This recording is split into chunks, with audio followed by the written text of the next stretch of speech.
Distinguished colleagues,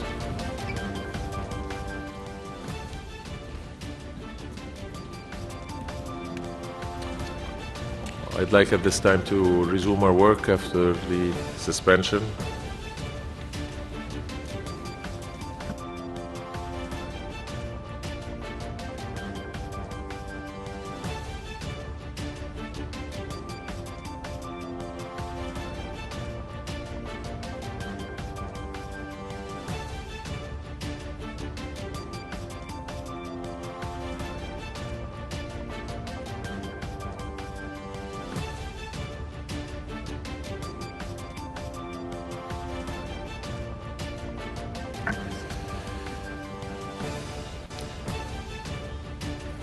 Distinguished colleagues, I'll resume our work at this juncture, and I invite the CMA to adopt the draft decision entitled Matters Relating to the Work Programme for Urgently Scaling Up Mitigation Ambition and Implementation, referred to in paragraph 27 of Decision 1/CMA-3, as contained in document FCC/CMA/2022/L17. If I hear no objection, so decided.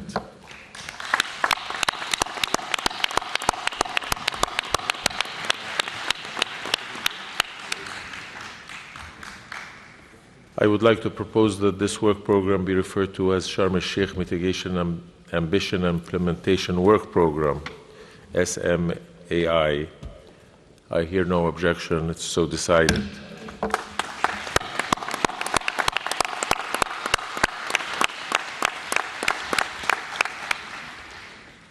I invite the CMA to consider Agenda Sub-Item 8E, New Collective Quantified Goal on Climate Finance.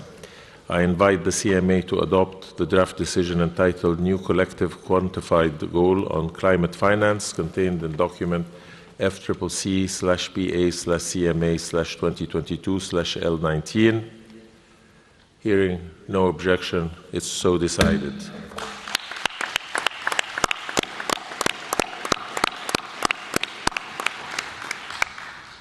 I now invite the CMA to consider Agenda Item 6, Matters Related to Adaptation, Sub-Item 6C, Glasgow Sharm el-Sheikh Work Programme on the Global Goal on Adaptation, referred to in Decision 7/CMA-3. The SAPSTA and the SBI were unable to conclude their consideration of these matters, and they were forwarded to the CMA for further guidance. I would like to thank Kishan Kumar Singh and Matthias Fourmier for continuing informal consultations this week. I would also like to thank Minister Anthium Shaun from Maldives and Minister Teresa Ribera from Spain for leading ministerial consultations on my behalf. Senior members of my delegations also conducted consultations on these matters. I now invite the CMA to adopt the draft decision entitled Glasgow Sharm el-Sheikh Work Programme on the Global Goal on Adaptation, contained in document FCC/PA/CMA/2022/L16/Rev1. Hearing no objections, it's so decided.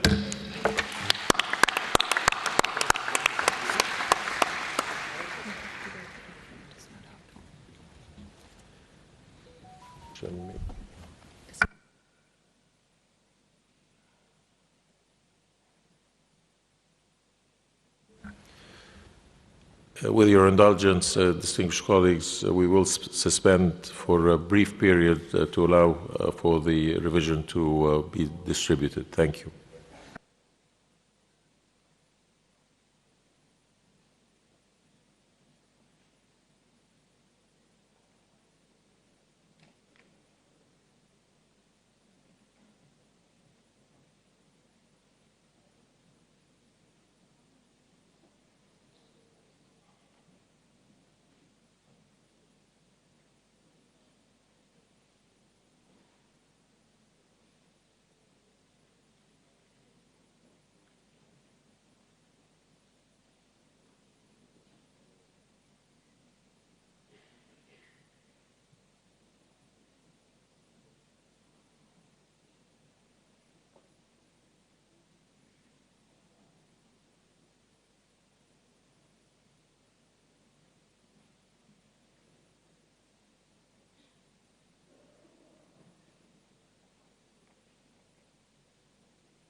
Thank you, colleagues, for your indulgence. The document has been circulated, so I will now proceed.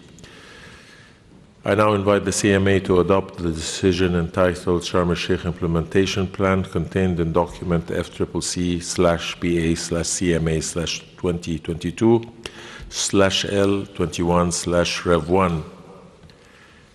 Hearing no objection, it is so decided.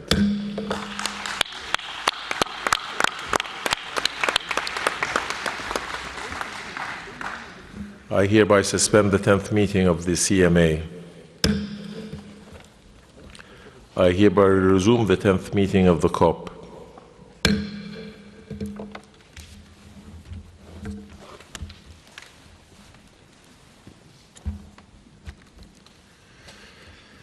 I now invite the COP to adopt the decision entitled Sharm el-Sheikh Implementation Plan contained in document FCCC/CP/2022/L19/Rev1.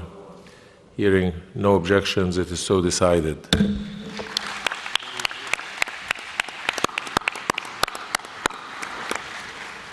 I hereby suspend the 10th meeting of the COP. I hereby resume the 10th meeting of the CMA. I now invite the CMA to consider sub-item 6A, report of the Adaptation Committee, and sub-item 6B, review of the progress, effectiveness, and performance of the Adaptation Committee.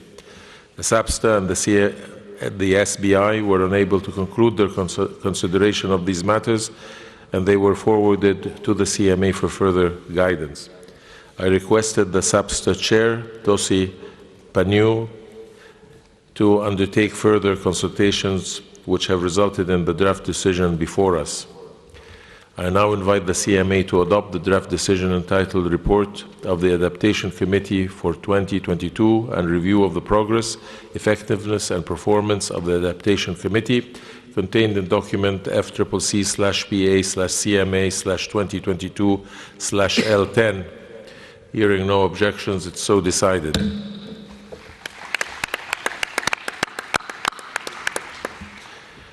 I now invite the CMA to consider Agenda Item 7, Warsaw International Mechanism for Loss and Damage Associated with Climate Change Impacts.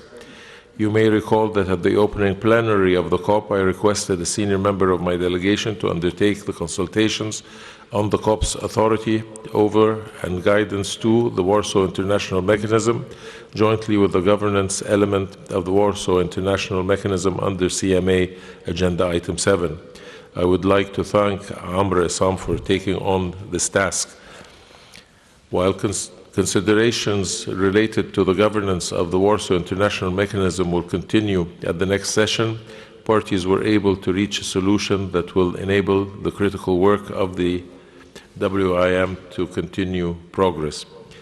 You may also recall that the CMA referred its consideration of this matter to the subsidiary bodies. I would like to thank the co-facilitators, Lucas Di Pietro and Cornelia Jaeger, for their work.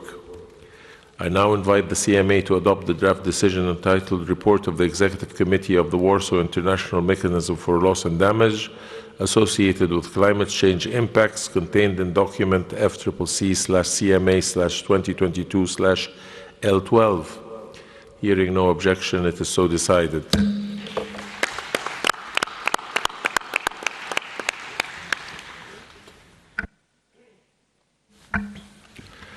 On matters relating to the Santiago Network under the Warsaw International Mechanism for Loss and Damage Associated with Climate Change Impacts, the SAPSTA and the SBI forwarded a recommendation to the appropriate body or bodies to further consider the matter. I thank Lucas and Cornelia, who continued to co-facilitate the matter under my guidance. I now invite the CMA to adopt the draft decision entitled Santiago Network for Averting, Minimizing and Redressing Loss and Damage under the Warsaw International Mechanism for Loss and Damage Associated with Climate Change Impacts, contained in document FCCC/BA/CMA/2022/L4. Hearing no objections, it is so decided.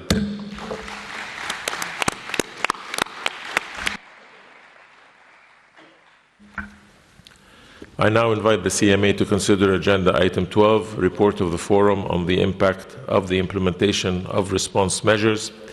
The SAPSTA and the SBI were unable to conclude their consideration of this matter, and it was forwarded to the CMA for further guidance. Following this, consultations were convened first by Andrei Marcu and Daniel Watershoot, and then by Tosi. I thank them for their work. I now invite the CMA to adopt the draft decision entitled Report of the Forum on the Impact of the Implementation of the Response Measures contained in document FCCC/PA/CMA/2022/L7.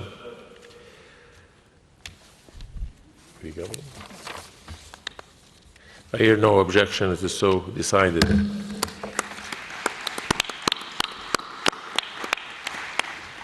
We now turn to item 13, 14, and 15. The SAPSTA was unable to conclude the consideration of these matters, and they were forwarded to the CMA for further consideration. I would like to thank Minister Grace Fu from Singapore and Minister Espen Barth Eid from Norway for engaging in consultations on these three items related to Article 6 of the Paris Agreement.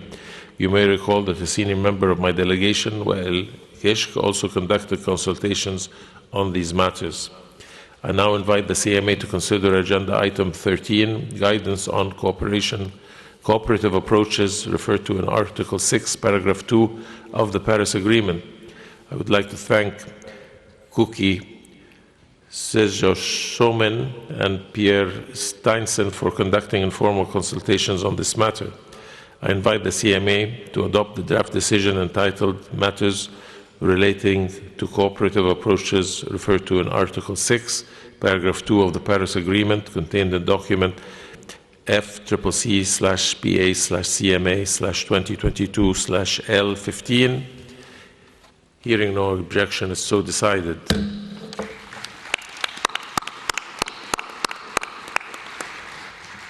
I now invite the CMA to consider Agenda Item 14, Rules, Modalities and Procedures for the mechanisms established by Article 6, Paragraph 4 of the Paris Agreement. I would like to thank Sonam Tashi and Kate Hancock for conducting informal consultations on this matter. I invite the CMA to adopt the draft decision entitled Guidance on the Mechanisms established by Article 6, Paragraph 4 of the Paris Agreement, contained in document FCCC/PA/CMA/2022/L14. Hearing no objection, it's so decided.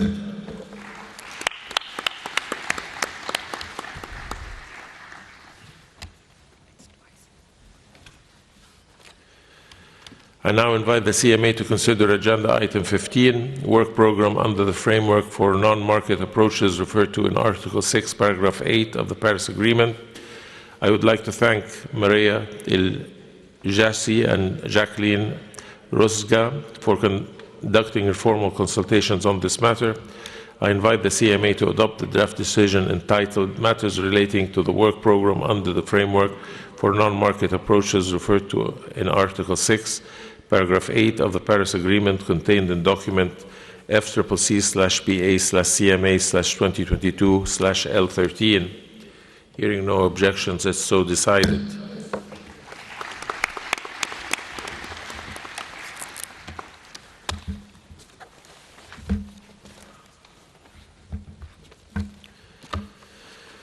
I invite the CMA to consider Agenda Sub-Item 8C, Guidance to the Global Environment Facility. I invite the CMA to adopt the draft decision entitled Guidance to the Global Environment Facility as contained in document FCCC/PA/CMA/2022/L11. Hearing no objection, it's so decided.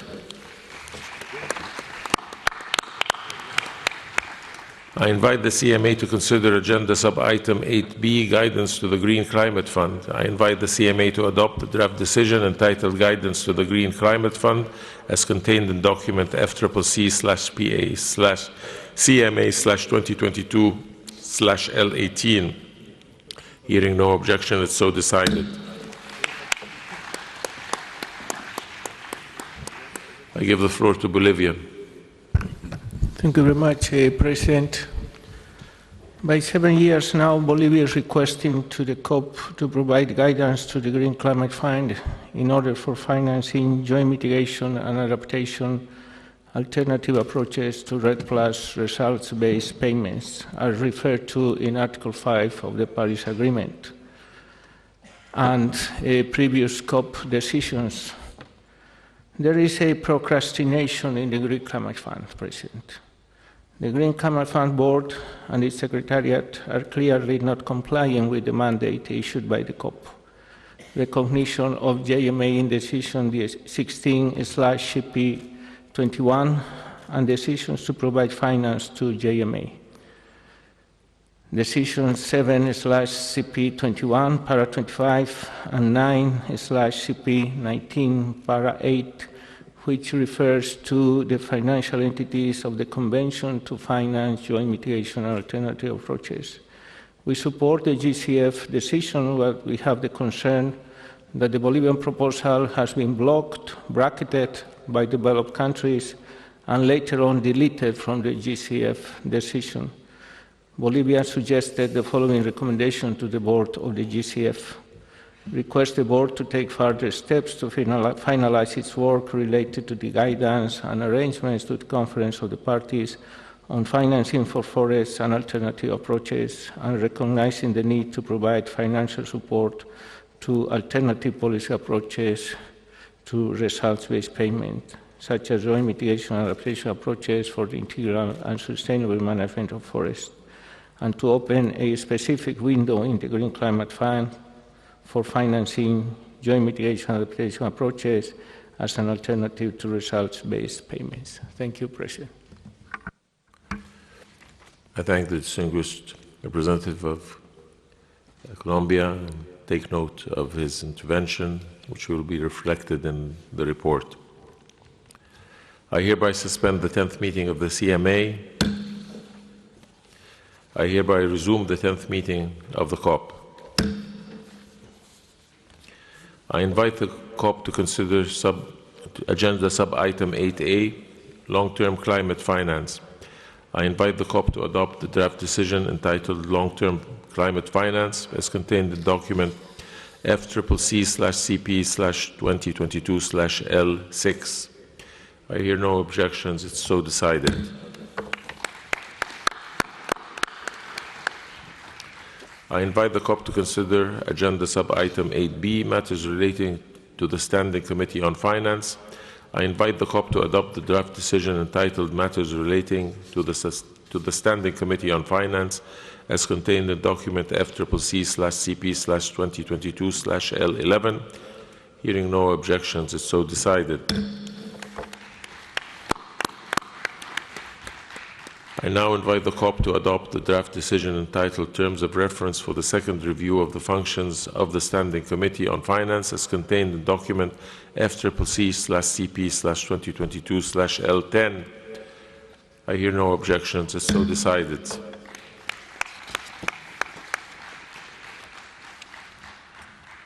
I invite the COP to consider sub-item 8C, report of the Green Climate Fund to the Conference of the Parties and guidance to the Green Climate Fund. I now invite the COP to adopt the decision entitled Report of the Green Climate Fund to the Conference of the Parties and guidance to the Green Climate Fund contained in document FCCC/CP/2022/L16. Hearing no objections, it's so decided. I invite the COP to consider sub-item 8D, report of the Global Environmental Facility to the Conference of the Parties and guidance to the Global Environmental Facility. I now invite the COP to adopt the decision entitled Report of the Global Environmental Facility to the Conference of the Parties and guidance to the Global Environment Facility contained in document FCCC/CP/2022/L13. I hear no objections. It's so decided. I invite the COP to consider sub-item 8E, seventh review of the financial mechanism. Parties were unable to complete their consideration of this matter. Therefore, consideration of this matter will continue at COP 28. Hearing no objections, it's so decided. I now invite the COP to consider agenda items 6A, report of the Adaptation Committee, and 6B, review of the progress, effectiveness, and performance of the Adaptation Committee. The SAPSTA and the SBI were unable to conclude their consideration of these matters, and they were forwarded to the COP for further guidance. I requested the SAPSTA Chair Tosi to undertake further consultations, which have resulted in the draft decision before us. I now invite the COP to adopt the draft decision entitled Report of the Adaptation Committee and Review of the Progress, Effectiveness, and Performance of the Adaptation Committee contained in document FCCC/CP/2022/L12. Hearing no objection, it's so decided. Election of the members of the Adaptation Committee will be taken up later in the meeting. I now invite the conference to consider Agenda Item 7, Warsaw International Mechanism for Loss and Damage Associated with Climate Change Impacts. You may recall that at the opening plenary of the COP, I requested a senior member of my delegation to undertake the consultations on the COP's authority over and guidance to the Warsaw International Mechanism jointly with the governance element of the Warsaw International Mechanism under CMA Agenda Item 7. I would like to thank Amr Assam for taking on this task. While considerations related to the governance of the Warsaw International Mechanisms will continue at the next session, parties were able to reach a solution that will enable the critical work of the WIM to continue progress. You may also recall that the COP referred its consideration of this matter to the subsidiary bodies. I would like to thank the co-facilitators, Lucas De Pietro and Cornelia Jaeger, for their work. I now invite the COP to adopt the draft decision entitled Report of the Executive Committee of the Warsaw International Mechanism for Loss and Damage Associated with Climate Change Impacts, contained in document FCCC/CP/2022/L14. Hearing no objection, it's so decided.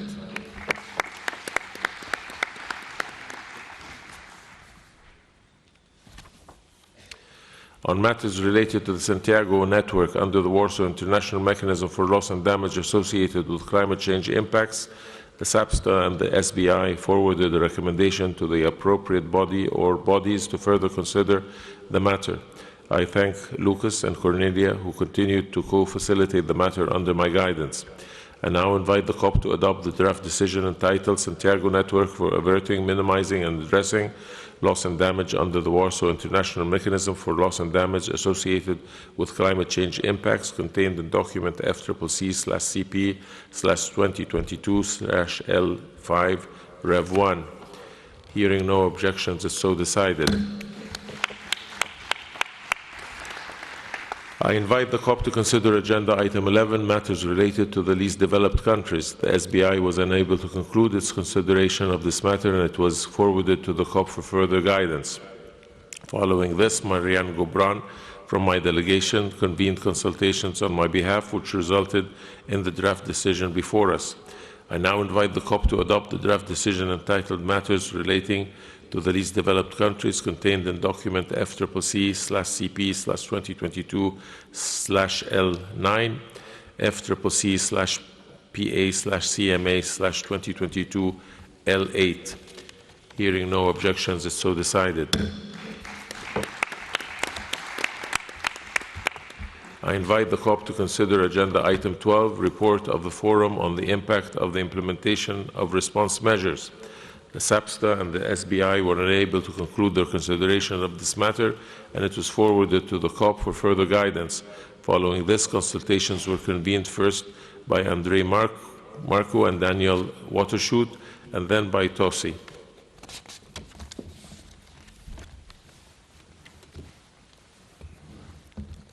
I now invite the COP to adopt the draft decision entitled Report of the Forum on the Impact of the Implementation of Response Measures, contained in document FCCC/CP/2022/L7, FCCC/KP/CMP/2022/L7. Hearing no objections, it's so decided.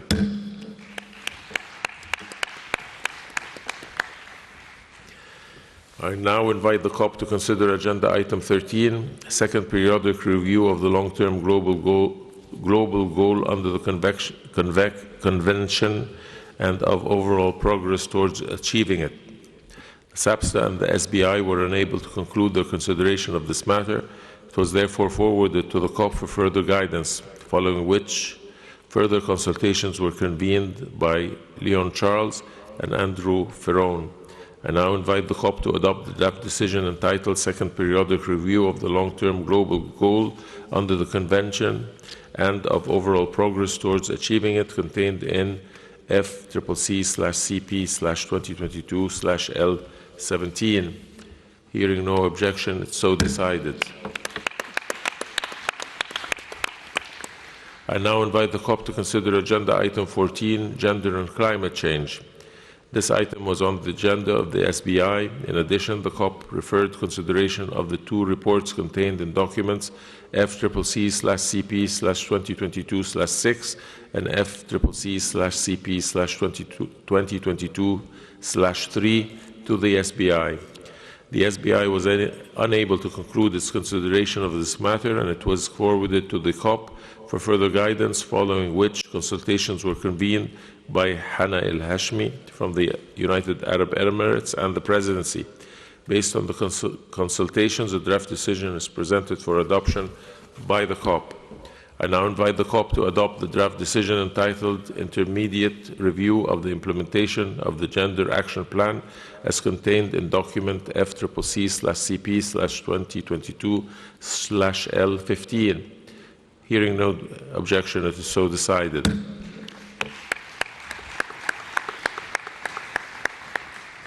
I invite the COP to return to Agenda Sub-Item 3B, Report of Subsidiary Body for Implementation. The SBI was unable to conclude its consideration of national adaptation plans, and the matter was forwarded to the COP for further guidance. I would like to thank Perpetua Latzi and Jens Fugel for conducting the informal consultations on this matter, which has resulted in the draft decision before us. I invite the COP to adopt the draft decision entitled National Adaptation Plans contained in document FCCC/CP/2022/L8. Hearing no objections, it's so decided.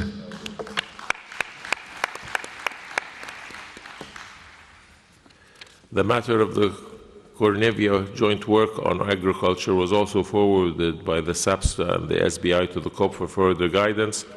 Informal consultations co-facilitated by Milagros Sandoval and Monica Foggia have resulted in the draft decision before us.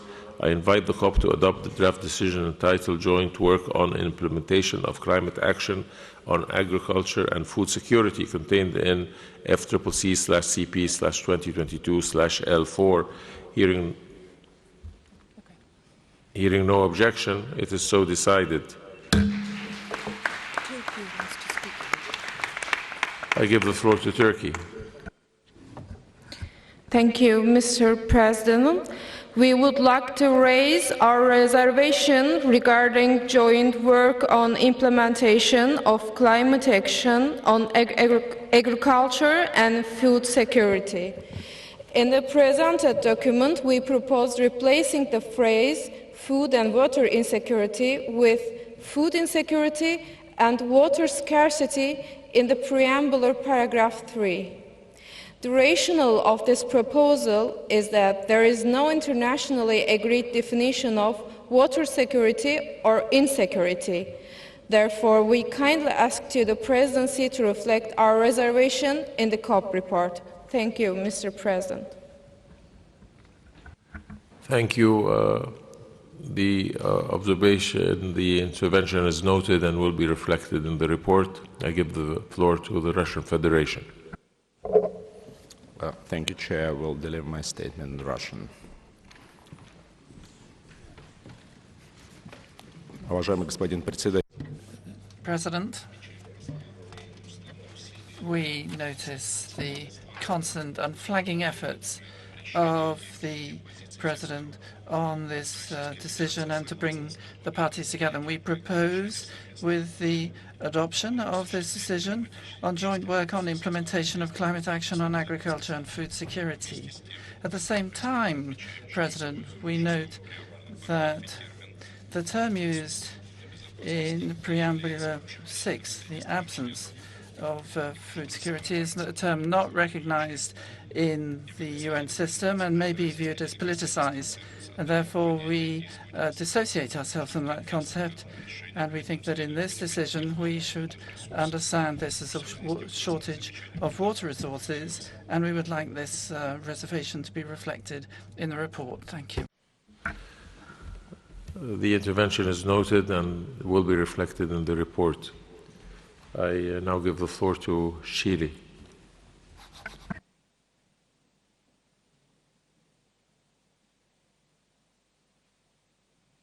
Shili does not wish to take the floor. Thank you.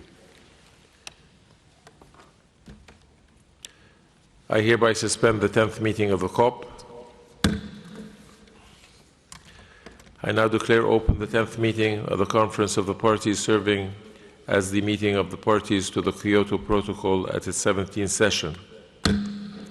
I would like to continue the consideration of decisions and conclusions that have been recommended for adoption by the CMP. The agenda item will be taken up as shown on the screen. I invite the CMP to consider Agenda Item 5, matters relating to the Clean Development Mechanism. I thank the co-chairs of the contact group established under this item, Alika Movadika and Kazihis Kokutsu. The group also considered matters relating to the Clean Development Mechanism registry referred to in paragraph 75B of the Annex to Decision 3/CMA3 as recommended by the SBI. I now invite the CMP to adopt the draft decision entitled Guidance related to the Clean Development Mechanism as contained in document FCCC/KP/CMP/2022/L5. Hearing no objection, so decided.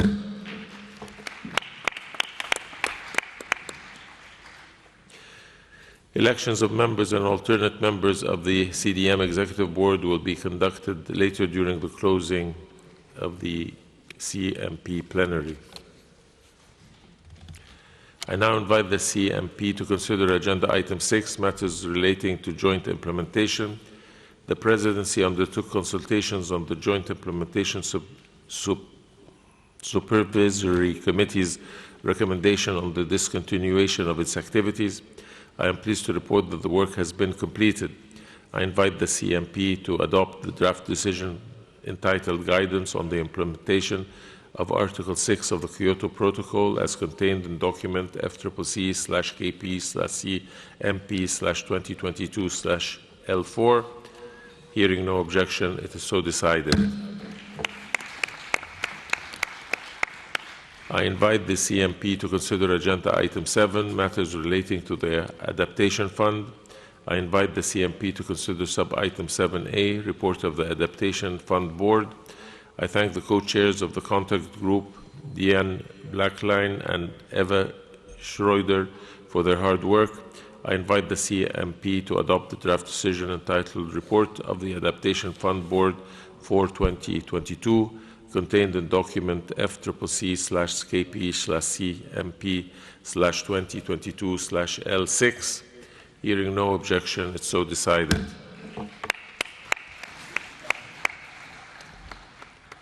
I invite the CMP to consider Sub-Item 7B, fourth review of the Adaptation Fund. This item was considered by the SBI, which recommended a draft decision for consideration and adoption by the CMP. I invite the CMP to adopt the draft decision entitled Fourth Review of the Adaptation Fund, contained in document FCCC/SBI/2022/L22. Hearing no objection, it is so decided. I invite the CMP to consider the Agenda Item 9, Report of the Forum on the Impact of the Implementation of Response Measures. The SAPSTA and the SBI were unable to conclude their consideration of this matter, and it was forwarded to the CMP for further guidance. Following this, consultations were convened, first by André Marcoux and Daniel Watershoot, and then by Tosi. I'd like to thank them for their work. I now invite the CMP to adopt the draft decision entitled Report of the Forum on the Impact of the Implementation of Response Measures contained in document FCC/CP/2022 L7. Hearing no objections, it's so decided.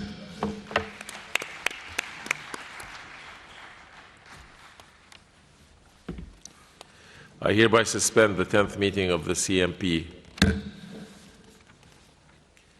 I hereby resume the 10th meeting of the COP. I invite the COP to consider Agenda Item 19, Other Matters. Parties will recall that at the first meeting of the COP, I proposed to hold informal consultations on the proposal from Georgia regarding equitable geographic representation in constituted bodies under the Convention, and to report on this issue under this agenda item. I would like to thank Vice President Anne Rasmussen for conducting these consultations on my behalf. Vice President Rasmussen informed me that 2 informal consultations were convened. During those consultations, parties had a fruitful exchange of information.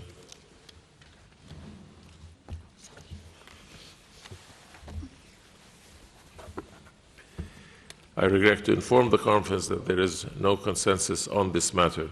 I invite the COP to take note of this report. Hearing no objections, it's so decided. Would parties like to raise any other matters?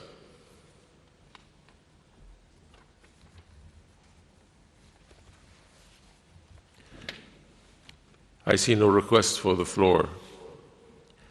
I invite delegates to consider sub-agenda item 2D, election of officers other than the President. Item 6, report of the Adaptation Committee. Item 9A, development and transfer of technology. And item 10, capacity building under the Convention. I would like to inform parties that consultations on the nominations for elections have been concluded and nominations received for election to bodies under the Convention, the Kyoto Protocol, and the Paris Agreement. I would like to thank Vice President Anne Rasmussen for conducting these consultations. I would also like to thank all chairs and coordinators of regional groups and constituencies for their active and constructive engagement in the consultations. The list of nominations received by the Secretariat is available on the UNFCCC's website. I note that 1 nomination for Vice President is outstanding from the Western European and Others Group. I now invite the COP to elect to its Bureau the following members. As Vice President, Ms. Dina Kublesek of Slovenia, Mr. Go Li of China, Ms. Edna Rabdishta of Albania, Mr. Javier Ramirez of Nicaragua, Mr. Ephraim Shetima of Zambia, and Mrs. Tina Steig of Marshall Islands. And please bear with me on my terrible pronunciations. As SAPSA Chair, Mr. Harry Versus of the Netherlands. As SBR Chair, Mr. Nabil Munir of Pakistan. And as Rapporteur, Ms. Rochelle Newbold of the Bahamas.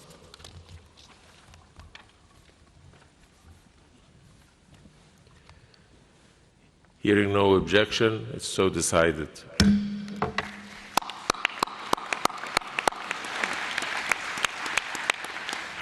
I congratulate the members of the Bureau on their election. I would like to express my appreciation to the previous Bureau members, especially for their guidance on the organization and the work of this conference. I invite the Western European and Others Group to continue consultations and submit the outstanding nomination for Vice President to the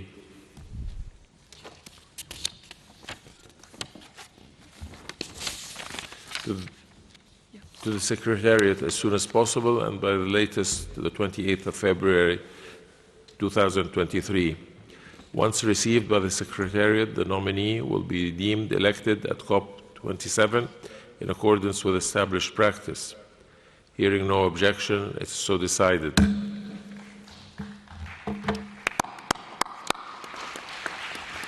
I now invite the COP to elect the following members of the Bureau as Vice Presidents.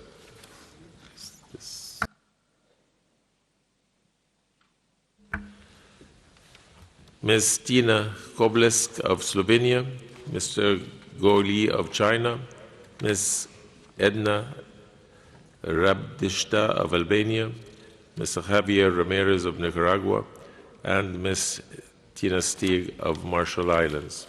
As SBI Chair, Mr. Nabil Munir of Pakistan, and as Rapporteur, Ms. Rochelle Newbold of Bahamas. As SAPSTA Chair, Mr. Harry Verlius of the Netherlands. Hearing no objection, it's so decided. I congratulate the members of the Bureau on their election. I would like to express my appreciation to the outgoing Bureau members, especially for their guidance on the organization and the work of this conference. I urge the groups to continue consultations on the remaining nominations to reach agreement on the full composition of the Bureau. Once agreement is reached on the final nominations for SAPSTA Chair and Vice President, and to transmit the nominations to the Secretariat as soon as possible and by the latest the 28th of February 2023. Once received by the Secretariat, the nominees will be deemed elected at COP27 in accordance with established practice. Once nominations for SAPSTA Chair has been received, Mr. Ephraim Shistema of Zambia will assume the position of Vice President on the Bureau.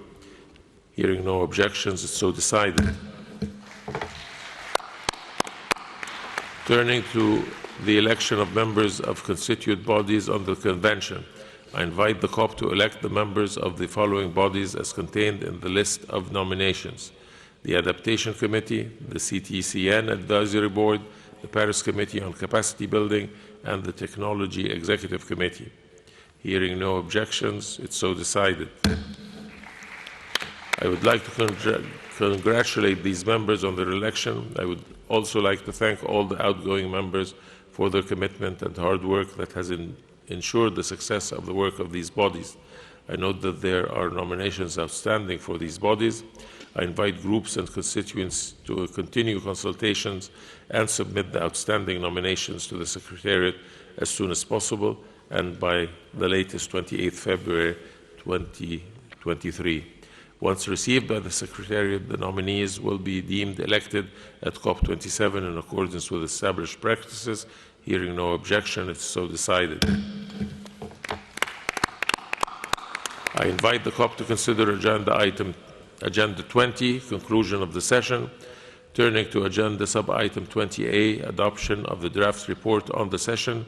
I now invite the Deputy Executive Secretary at the Secretariat to provide us with a preliminary assessment of the resource implications of decisions adopted by the COP here in Sharm el-Sheikh.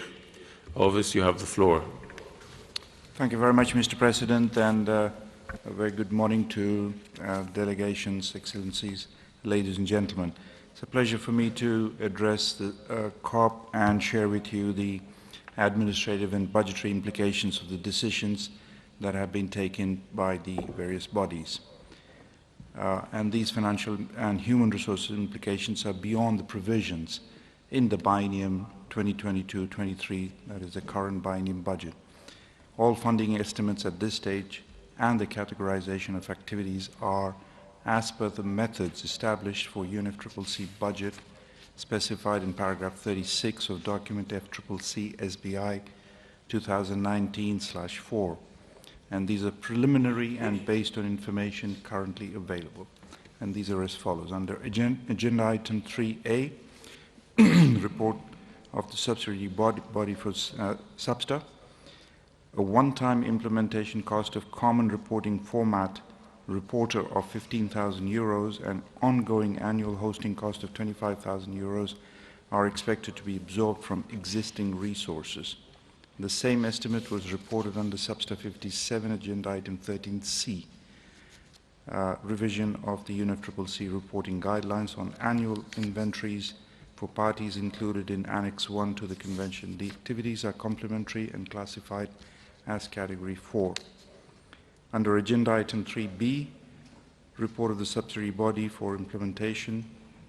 Funding for 889,000 euros will be required in 2023 to include in the annual summary reports under the Glasgow Work Programme information on materials, resources and findings and on progress in implementing activities.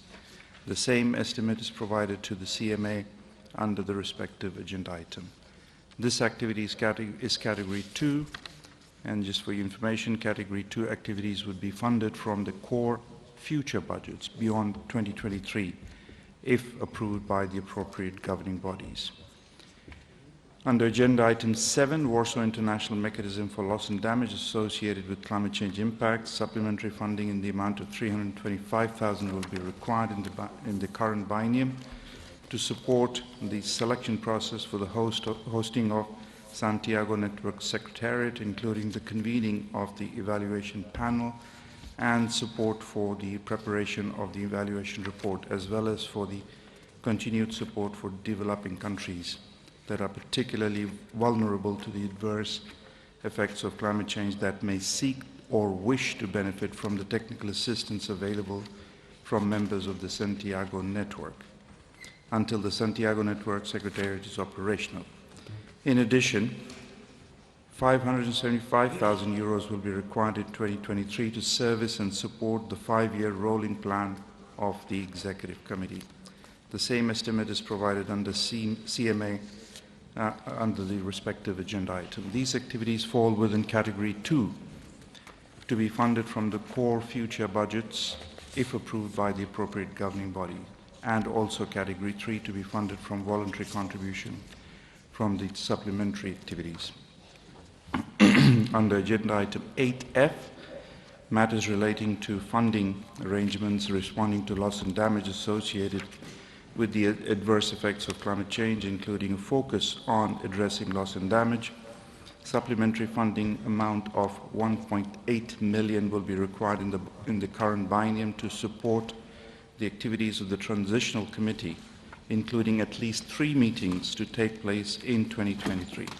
Conduct 2 workshops in 2023, prepare 2 synthesis reports, 1 on existing funding arrangements and innovative resources relevant to addressing loss and damage, and 1 on the outcomes of the activities and deliverables. Additionally, ministerial consultations to be convened by the current and incoming COP presidencies to advance the consideration of this matter at the next session will be supported. The same estimate is provided to CMA under the respective agenda item. This activity falls within category 3 and would be funded from voluntary contributions under the Trust Fund for Supplementary Activities. Under agenda item 12, report of the Forum on the impact of the implementation of response measures, supplementary funding in the amount of 459,000 will be required in 2023 to compile submissions from the parties as input to the global stocktake and to organize a regional workshop on activity 2 of the work plan. The same estimate is provided to the CMA and CMP under the respective agenda items. This activity falls within category 3 to be funded from voluntary contributions under the Trust Fund for Supplementary Activities. Under agenda item 14, Gender and Climate Change, supplementary funding in the amount of 170,000 will be required in 2023 to support the attendance of national gender and climate change focal points at relevant mandated UNFCCC meetings. This is a long-term and recurring activity falling into category 2, which would be funded from core budget in future periods if approved by the appropriate governing bodies. Resource requirements in 2024 and beyond resulting from decisions taken at this session will be treated in line with the established budgetary process. I take this opportunity, Mr. President, to request parties to continue to provide support in providing funding to the Secretariat, without which implementing of these activities will be not possible. And Mr. President, if you allow me, I would like to take a brief moment to use this opportunity to thank you and all parties for your continued support to the work of your Secretariat, to which I had the pleasure of serving over the last 5 years. This will be my last COP as the Deputy Executive Secretary of UNFCCC. It has been a great honor and pleasure to serve the parties under the UNFCCC process. Thank you, Mr. President.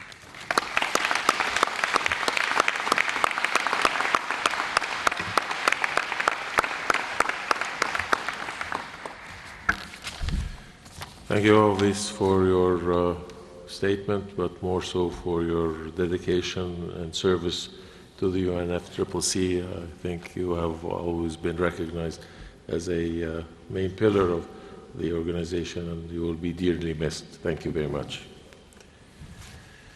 The draft report is contained in document FCCC/CP/2022/L1. I invite the COP to adopt the draft report on the understanding that the rapporteur, with the assistance of the Secretariat, will complete the report and make it available to all parties. I hear no objections, so decided.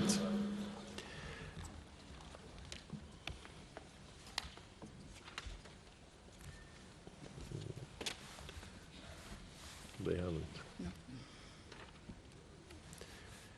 I now invite the COP to adopt the resolution entitled Expression of Gratitude. No? Okay.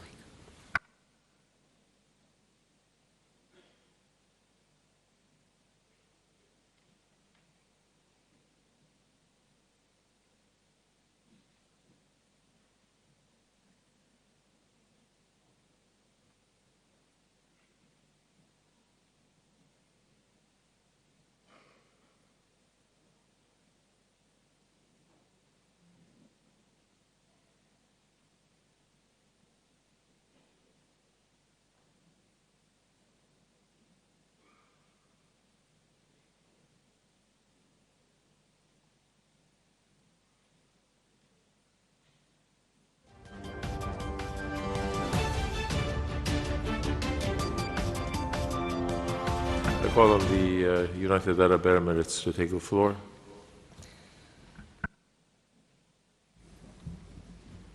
Thank you very much, Mr. President.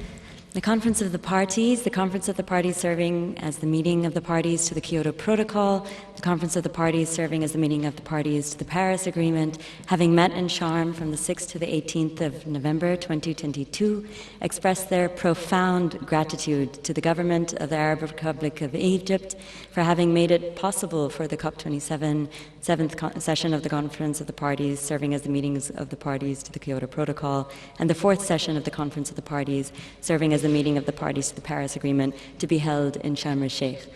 We would very much request through you, Mr. President, that the government of the Arab Republic of Egypt convey to the city and the people of Sharm el-Sheikh the gratitude of all three conferences of the parties, and we thank you so very much, Mr. President.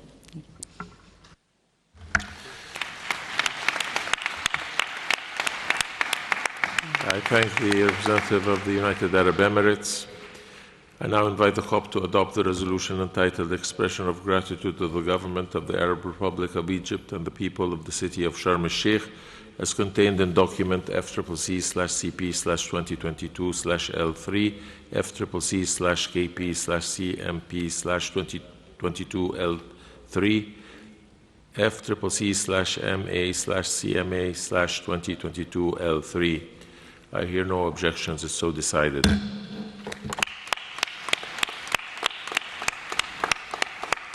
I hereby adjourn the 10th meeting of the COP. I hereby resume the 10th meeting of the CMP. I invite the CMP to consider agenda item 14, other matters. Are there any other matters? I see no requests for the floor. I now invite the CMP to consider agenda item 2B, election of additional officers, agenda item 5, matters relating to the Clean Development Mechanism, and agenda 7, matters related to the Adaptation Fund. The list of nominations received by the Secretariat is available on the UNFCCC website.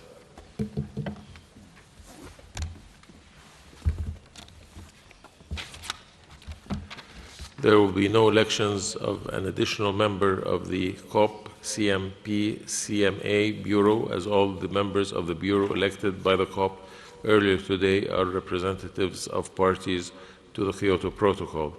I now invite the CMP to elect the members and alternate members of the following bodies as contained in the list of nominations: the Adaptation Fund Board and the Clean Development Mechanism Executive Board. I hear no objections. It is so decided. I would like to congratulate the members and alternate members on their election. I would also like to thank all outgoing members and alternate members for their commitment and hard work that ensured the success of the work of these two boards. I note that there are nominations outstanding. I invite groups and constituencies to continue consultations and submit the outstanding nominations to the Secretariat as soon as possible and by the latest 28th of February 2023. Once received by the Secretariat, the nominees will be deemed elected at CMA 17 in accordance with established practice. Hearing no objection, it's so decided. I invite the CMP to consider Agenda Item 15, conclusion of the session. I invite the CMP to consider Agenda Sub-Item 15A, adoption of the draft report of the Conference of the Parties serving as the meeting of the parties to the Kyoto Protocol on its 17th session. I now invite the Secretariat to provide us with the preliminary assessment of the resources implications of decisions adopted by the CMP here in Sharm el-Sheikh. Elvis, you have the floor.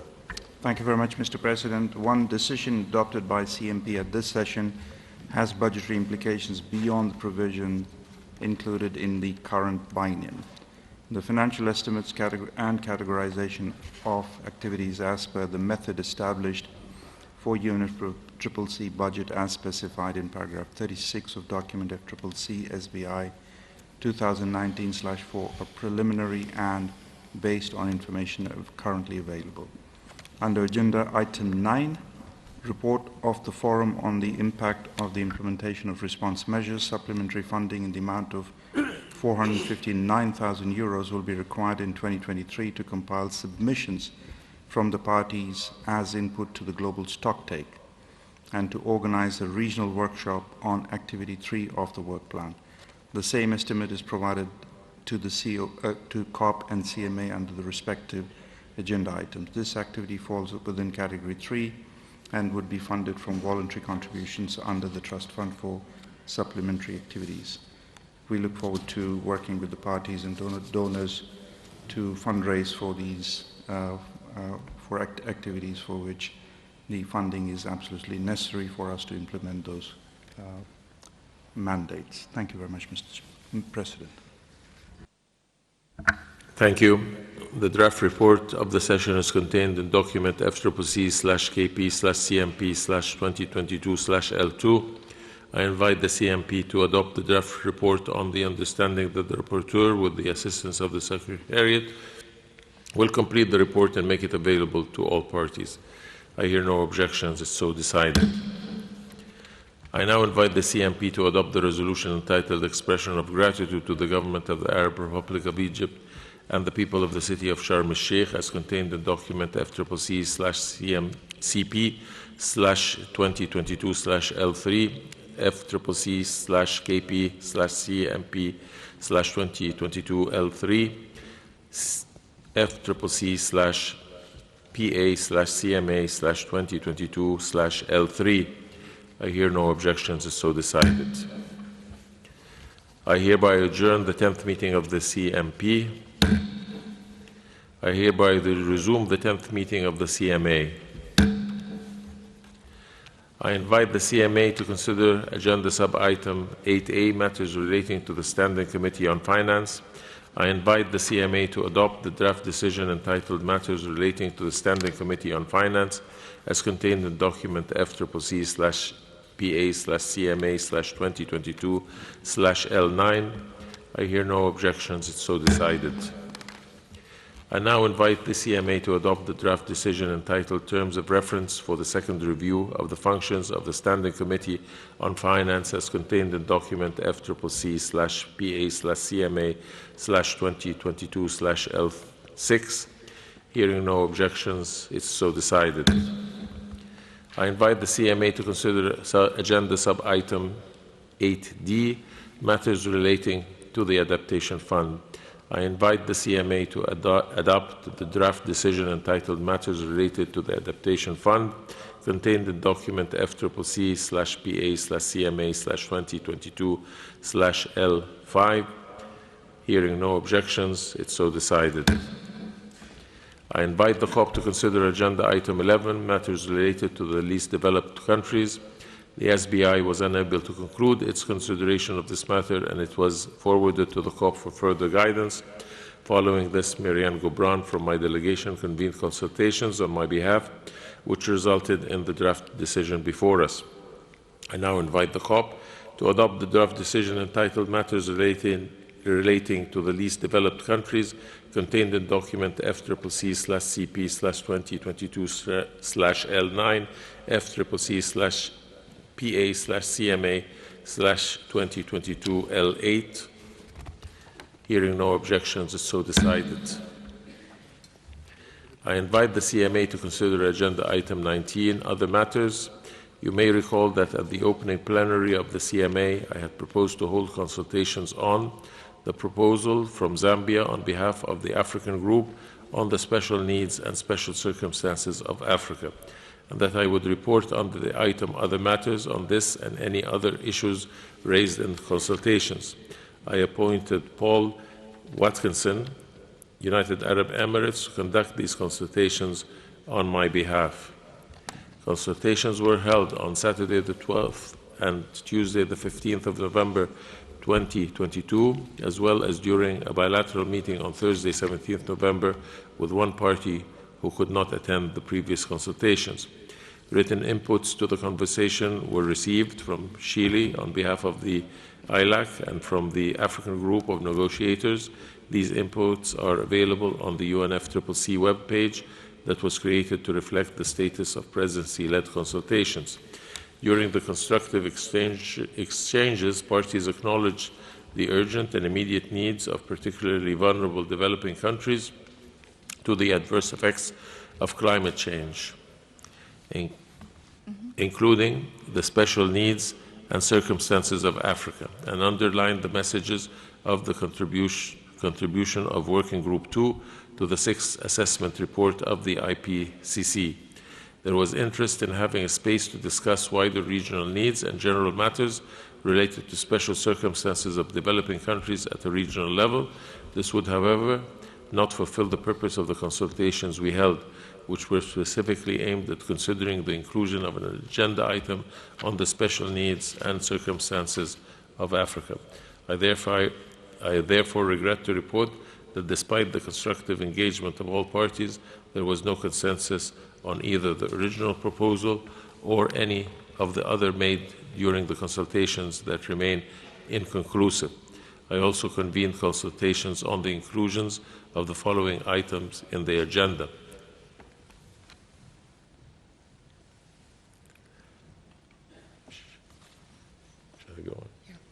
Matters relating to Article 2, Paragraph 1c of the Paris Agreement, proposed by France on behalf of the European Union and by Switzerland on behalf of the Environmental Integrity Group, limiting global warming to 1.5 degrees centigrade, proposed by Switzerland on behalf of the Environmental Integrity Group, and implementation of Decision 1/CP26, Paragraph 11, and 1/CMA 3, Paragraph 18, on adaptation finance proposed by Pakistan on behalf of the Group of the 77 and China. I regret to report that despite the constructive engagements of all parties, there was no consensus on the inclusion of these proposals. I give the floor to Zambia. Mr. President, on behalf of the African Group, let me thank you most sincerely for your wide and progressive consultations over this very important matter of special needs and circumstances for Africa. Mr. President, Africa notes the outcome of the consultations and requests that this matter be considered at the next session. Mr. President, I thank you.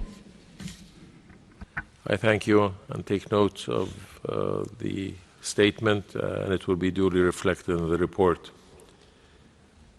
I see no further requests for the floor. I now invite the CMA to consider Agenda Item 2B, Election of Additional Officers, Agenda Item 7, Warsaw International Mechanism on Loss and Damage Associated with Climate Change Impacts, and Agenda Item 16, Report of the Committee to Facilitate Implementation and Promote Compliance, referred to in Article 15, Paragraph 2 of the Paris Agreement. The list of nominations received by the Secretariat is available on the UNFCCC website. There will be no election of an additional member of the COP, CMP, CMA Bureau, as all the members of the Bureau elected by the COP earlier today are representatives of parties to the Paris Agreement. I now invite the CMA to elect the members of the alternate members of the following bodies as contained in the list of nominations: the Executive Committee of the Warsaw International Mechanism on Loss and Damage and Paris Agreement Committee to Facilitate Implementation and Promote Compliance. Hearing no objections, it's so decided. I would like to congratulate the members and alternate members of these two committees on their election. I would also like to thank all the outgoing members and alternate members for their commitment and hard work that ensured the success of the work of the committee. I note that there are nominations outstanding. I invite groups and constituencies to continue consultations and submit the outstanding nominations to the Secretariat as soon as possible and by the latest 28th February 2023. Once received by the Secretariat, the nominees will be deemed elected at CMA 4 in accordance with established practice. Hearing no objections, is so decided. I invite the CMA to consider Agenda Item 20, conclusion of the session. I invite the CMA to consider Agenda Sub-Item 20A, adoption of the report of the Conference of the Parties serving as the meeting of the parties to the Paris Agreement on its third session. I now invite the Secretariat to provide us with the preliminary assessment of the resource implications of decisions adopted by the CMA here in Sharm el-Sheikh. Obvious, you have the floor. Thank you very much, Mr. President. And once again, under CMA, the decisions that that have financial implications are as follows, following our established budget process. Under Agenda Item 3B, report of the subsidiary body for implementation funding in the amount of 889,000 euros will be required in 2023 to include in annual summary reports under the Glasgow Work Programme, information materials, resource and finding, and on progress in implementing activities. The same estimate is provided to the COP under the respective agenda item. This activity falls under Category 2. Under Agenda Item 4, matters relating to the work program for urgently scaling up mitigation ambition and implementation referred to in paragraph 27 of Decision 1 CMA3, an amount of 1.2 million euros will be required in 2023 to organize work program dialogues, including investment-focused side events, and prepare a report of the dialogues. This is a Category 3 activity. Under Agenda Item 5B, options for conducting reviews on a voluntary basis of the information reported pursuant to Chapter 4 of the Annex to Decision 18 CMA1 and respective training courses needed to facilitate these voluntary reviews. Funding in the amount of 467,000 euros will be required in 2023 for voluntary reviews and development and implementation of training courses. This is a Category 2 activity. Under Agenda Item 6C, Glasgow Sharm el-Sheikh Work Programme on the Global Goal on Adaptation, referred to in Decision 7 CMA3, supplementary funding in the amount of 545,880 will be required in 2023 to hold all the workshops under the Glasgow Sharm el-Sheikh Work Programme in person, with the option available for participation to actively take part virtually if possible, and to update the compilation and synthesis of indicators, approaches, targets and metrics for reviewing overall progress made in achieving the global goal on adaptation. These activities fall within Category 3.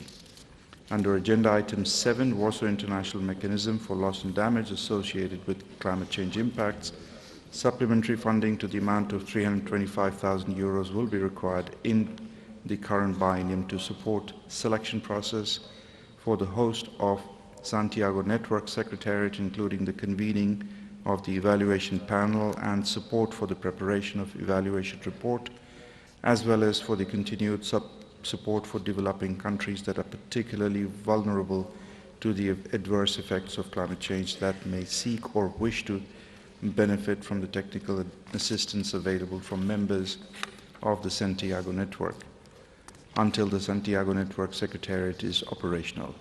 In addition, 575,000 euros will be required in 2023 to service and support the 5-year rolling plan of the Executive Committee. The same estimate is provided under the COP. These activities fall under Category 2. Under Agenda Item 8F, matters relating to funding arrangements responding to loss and damage associated with adverse effect of climate change, including a focus on addressing loss and damage, supplementary funding to the amount of 1.8 million will be required in the current biennium to support the activities of Transitional Committee, including at least 3 meetings to take place in 2023, conduct 2 workshops, prepare 2 synthesis reports, 1 on existing funding arrangements and innovative sources relevant to addressing loss and damage, and 1 on the outcomes of activities and deliverables. Additionally, ministerial consultations to be convened by the current and incoming presidencies to advance the consideration of this matter at the next session will be supported.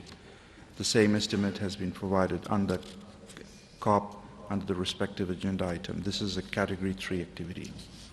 Under Agenda Item 12, report of the Forum on the impact of implementation on response measures, supplementary funding in the amount of 459,000 will be required in 2023 to compile submissions from the parties as input to the global stocktake and to organize a regional workshop on Activity 3 of the work plan. The same estimate is provided for COP and CMP. This activity falls under Category 3. Under Agenda Item 13, guidance on cooperative approaches referred to in Article 6 of Paris Agreement, Paragraph 2, funding in the amount of 962,000 euros will be required in the current biennium for Article 6 database and related infrastructure, including the organization of a workshop on the draft version of agreed electronic format prior to Substa 58, and to implement and maintain training program for technical experts. Activities under Item 13 are categorized as Category 2 activities. Under Agenda Item 14, rules, modalities, procedures for the mechanism established by Article 6, Paragraph 4 of the Paris Agreement, funding in the amount of 105,000 euros will be required in the current biennium to compile submissions for consideration by Substa 58 and to expedite the implementation of capacity building programs referred to in paragraph 14 of Decision 3 CMA 3. Activities under Item 14 fall within Category 2 and would be funded from the core budget in the future bienniums.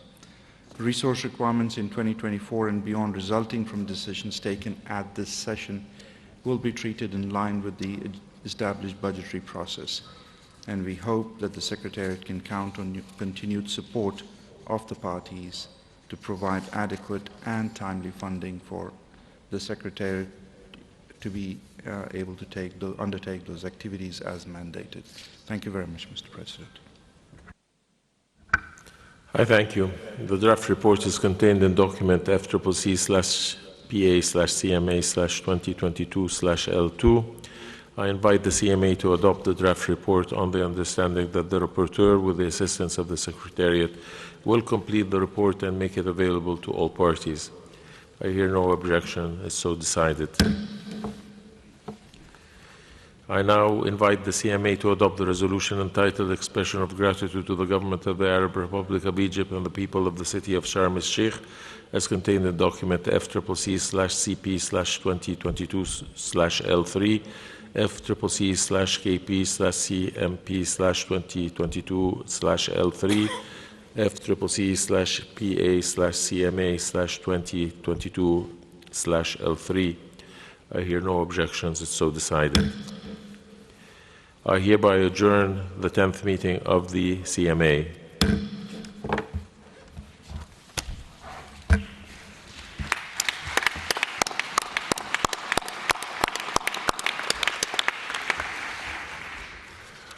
Distinguished delegates, colleagues, I now open a joint 11th meeting of the Conference of the Parties, 11th meeting of the Conference of the Parties serving as the meeting of the parties to the Kyoto Protocol, 11th meeting of the Conference of the Parties serving as the meeting of the parties to the Paris Agreement. Excellencies, dear colleagues, for 2 full weeks, Sharm el-Sheikh was privileged to host you and thousands of other participants from all over the world. Heads of states and government, delegates, representatives of civil society, youth, and many others who all came here together for one sole purpose, that is to enhance the collective global response to the most existential threat in our lifetime, climate change. The work that we've managed to do here in the past 2 weeks and the results we have together achieved are a testament to our collective will as a community of nations to voice a clear message that rings loudly today, here in this room and around the world, that multilateral diplomacy still works, that despite the difficulties and the challenges of our times, the divergence of views, level of ambition or apprehension, we remain committed to the fight against climate change, and that as much as skeptics and pessimists thought that climate action will be taking a back seat on the global agenda, we rose to the occasion, upheld our responsibilities, and undertook the important decisive political decisions that millions around the world expect from us. Colleagues, this was not easy.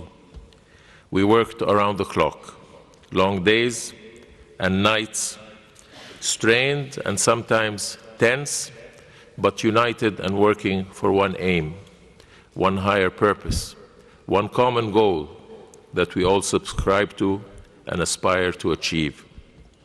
In the end, we delivered. We continue to reinforce the path that can address the plight of millions around the world, children, women, and men suffering the daily consequences of climate change, in Africa, in Asia, and the Middle East, here in Egypt, and all over the globe. We listened to the calls of anguish and despair resonating from one end of Pakistan to the other, a country with literally more than a third of its area flooded, a resounding alarm of the future that awaits us beyond 1.5 degrees. A bleak future so realistically described last night by our young friend from Ghana, a future that I do not wish for my grandchildren, nor for any child on this planet. My friends, we heard the calls and we responded. Today, here in Sharm el-Sheikh, we established the first ever dedicated fund for loss and damage, a fund that has been so long in the making.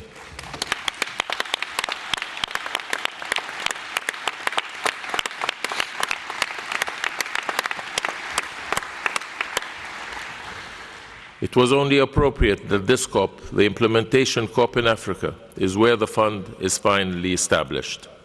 Millions around the globe can now sense a glimmer of hope that their suffering will finally be addressed swiftly and appropriately. Excellencies, dear friends, we leave Sharm el-Sheikh with a renewed hope in the future of our planet, with an even stronger collective will and more determination to achieve the temperature goal of the Paris Agreement. We've just adopted the landmark Sharm el-Sheikh Mitigation Ambition and Implementation Work Program that will hugely contribute to keeping 1.5 within reach. And I trust that we all know what needs to be done to safeguard 1.5 and ensure that we never go beyond. Here in Egypt, we have proven once again that the world listens to the scientific community, that our efforts will remain guided and based on best available science, and that we will take all necessary measures and steps to ensure that we continue to urgently scale up mitigation action and ambition in this critical decade. We also leave Sharm el-Sheikh with an important agreement on tangible steps to enact the Paris Agreement's global goal on adaptation, a long-running request by developing countries who bear the brunt of climate impacts despite being the least contributor to climate change, and who deserve to be accorded the needed finance, technical assistance, and capacity to better enable them to adapt, to build resilience, and to enhance their climate action overall. I trust that this work in progress on the global goal on adaptation will be concluded at COP28 next year to the best interest of this process and all its parties.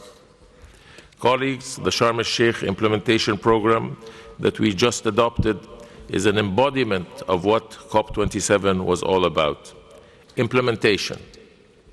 It lays out a clear pathway that should guide our efforts in the coming years to implement commitments and honor pledges. Together, we will implement to save our planet from the threat of climate change and to turn this climate challenge into an opportunity for growth and development in a just, equitable, inclusive, and balanced manner. Together we can, and together we will.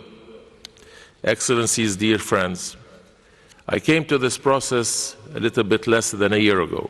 Throughout this year's journey, I was privileged to have had the chance to meet ministers, delegates, activists, youth, entrepreneurs, and women, men, and children from all walks of life, all working for the better cause of making our planet a place that is more suitable and more habitable. Throughout this journey, I came to better understand the climate challenge and to acknowledge the complexities and intricacies around it, and to feel the agony of the millions suffering.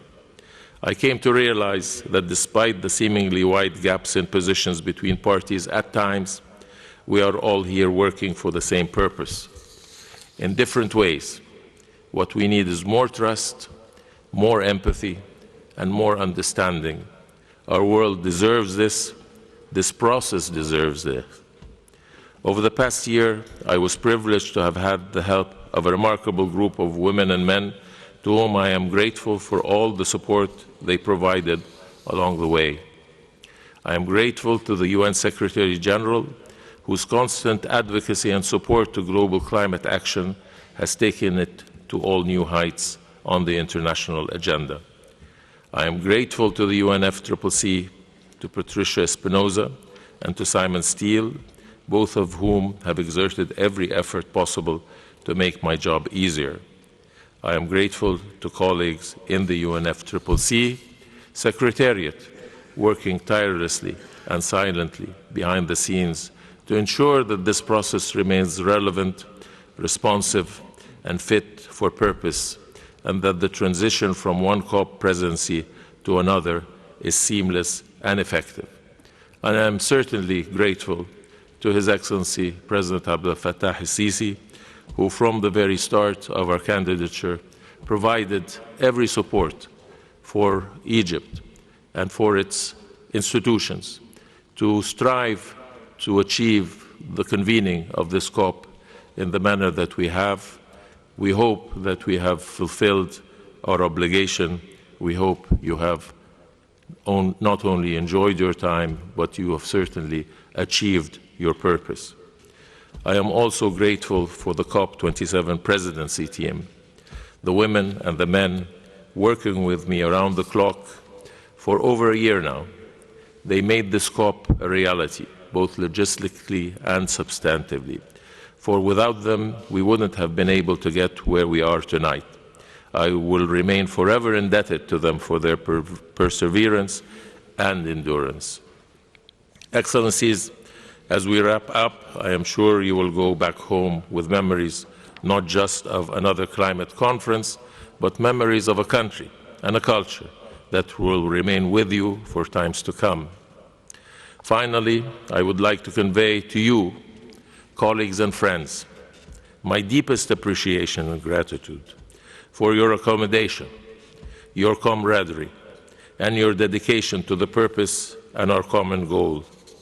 You have not spared your advice that I have valued. I extend to you all my profound respect. Thank you very much.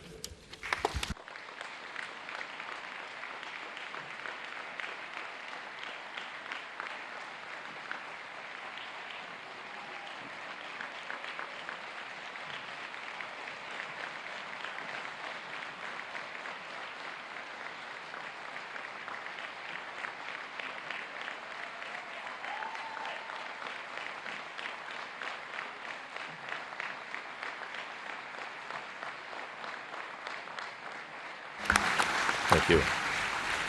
I would now like to invite the Executive Secretary to address the plenary. Simon, you have the floor.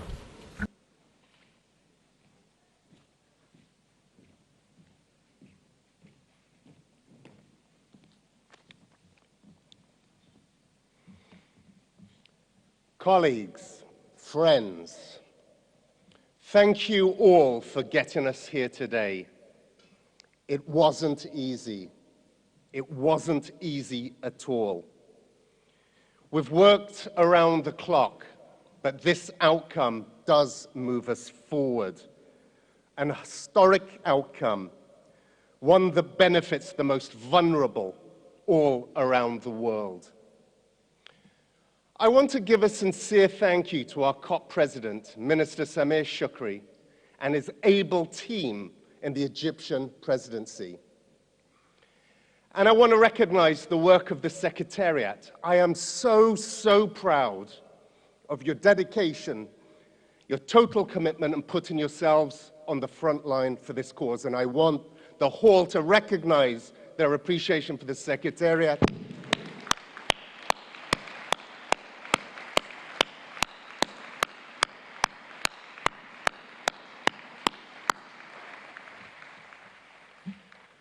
So what have we achieved?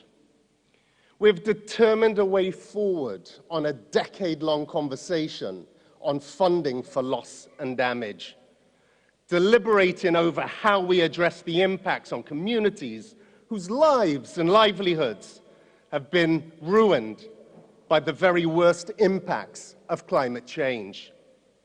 So at COP27, we've established the fund that will provide one pillar of the response required to ensure loss and damage is addressed.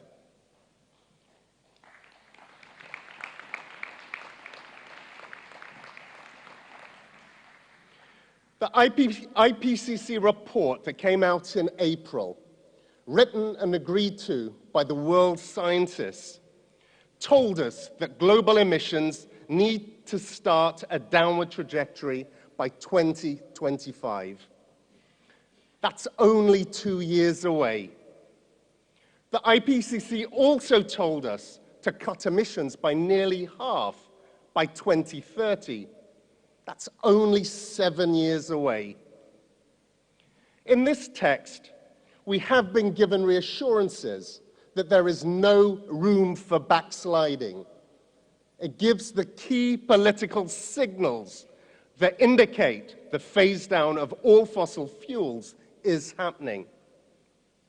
The mitigation work program will deliver past this year. On adaptation, we have set a work plan for 2023 to help articulate the nature and components of a global collective goal on adaptation and resilience, and how it can be structured in a way that feeds into the global stocktake. This opens the door for transformative action to achieve climate-resilient development. It will help to break the mindset that for decades has kept us from moving beyond business as usual. On finance, we've created a pathway to align the broader climate finance flows towards low emissions and climate-resilient development with the launching of the Sharm el-Sheikh Dialogue and Article 2.1c. And we've also provided further impetus to the setting of a new long-term goal on finance. The Egyptian presidency has championed the cause for just transition, taking a creative approach to implementation. All parts of society must be supported to move away from fossil fuels, including coal, oil, and gas. The work program demonstrates how we do just that. It puts people at the heart of a rapid transition away from fossil fuels. The decisions taken here today re-emphasize the critical importance of empowering all stakeholders to engage in climate action, in particular through the 5-year action plan on action for climate empowerment and the intermediate review of the Gender Action Plan. We need to use this package as a springboard to restore trust in our process. Gone are the days when we should rely on a system of abstract negotiations which drives us to the lowest common denominator, disconnected from the real world. Friends, we came here to Sharm el-Sheikh to launch a new phase of our collective process. The Secretariat will help parties and future presidents to navigate this path to the new phase of implementation. I will take this responsibility seriously. I will listen carefully to all parties and other stakeholders in the coming months. I intend to share my views with parties on the margins of the June sessions on the operation of this intergovernmental process. As custodian of this process, I'm gaining a much clearer vision of how we do things differently. I see the following. Firstly, accountability on the commitments that are made by nations, sectors, businesses, and institutions.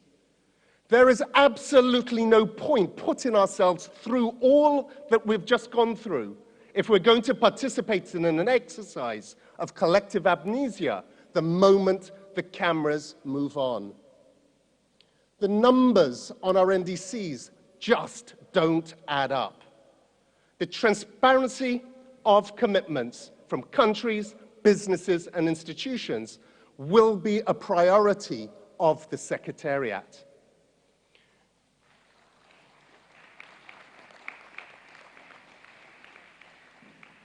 The Secretary General asked the Secretariat to come up with a plan early next year on how we'll ensure transparency and accountability with non-state actors. They have been critical in getting us to where we are today. They're critical in getting us to where we need to be. Civil society should take significant credit for helping us get to this point.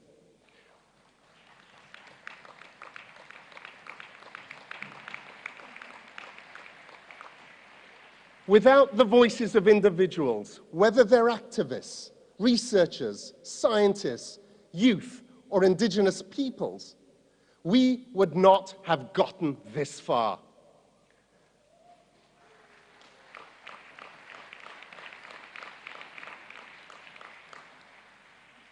Secondly, I've been humbled thinking about the millions of people around the world who've been following our challenges and progress here at COP27.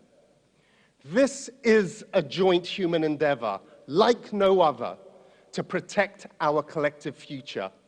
Your voices at home have an immediate impact on policymakers and what they feel is demanded, on what they feel is possible. Your voices have a direct impact on how we find our way forward at the multilateral level. You can help us deliver transformations in global systems that are needed if we are able to deal with this crisis. And finally, our global financial system must be pushed and multilateral development banks reformed to be able to harness their financial power, technical expertise, and leverage further private finance. The cost of inaction is far, far greater than the cost of action. We now have only 7 COP sessions ahead of us before 2030. We must focus on 2030 and then work back from there. We have a series of milestones ahead. We must pull together with resolve through all processes, may they be national, regional, or others such as the G20. Every single milestone matters and builds momentum. Keep your eye on 2030. That is our horizon. The poet Maya Angelou wrote, "The horizon leans forward, offering you space to place new steps of change." The new step of change is just around the corner, with the United Arab Emirates' stewardship of the first global stocktake. For the very first time, we will take stock of the implementation of the Paris Agreement. It will independently evaluate the progress we have made and if our goals are adequate. I look forward to going into that afresh. It will inform what everybody, every single day, everywhere in the world needs to do to avert the climate crisis. Shukran. I thank you.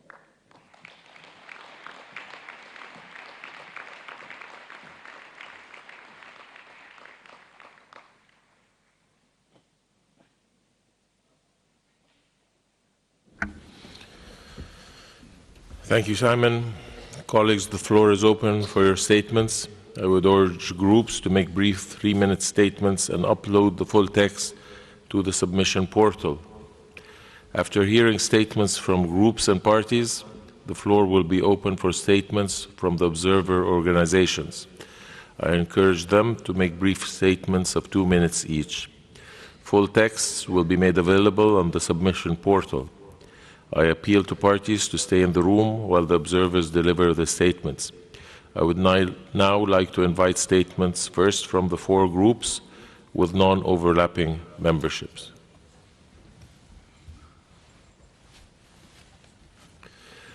I now invite the delegation of Pakistan to deliver a statement on behalf of the Group of 77 and China.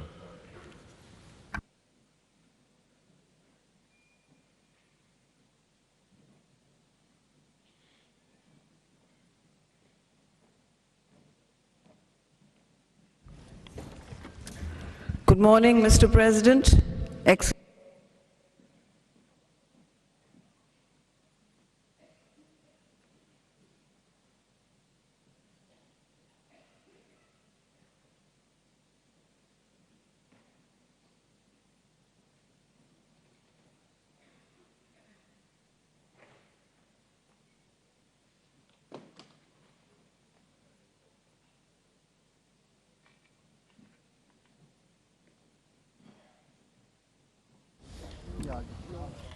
Good morning, Mr. President, Excellencies, friends.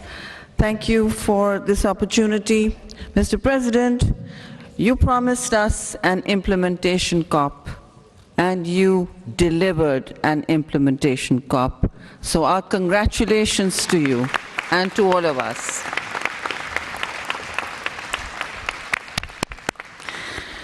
The ultimate test, Mr. President, of this Conference of Parties is that it responded to the voices of the vulnerable, the damaged, and the lost of the whole world by establishing a fund for the lost and the damaged. Let me therefore commend you, Mr. President, for your leadership, your stamina, and dedication for steering us through barriers, through challenges, for reaching a historic consensus.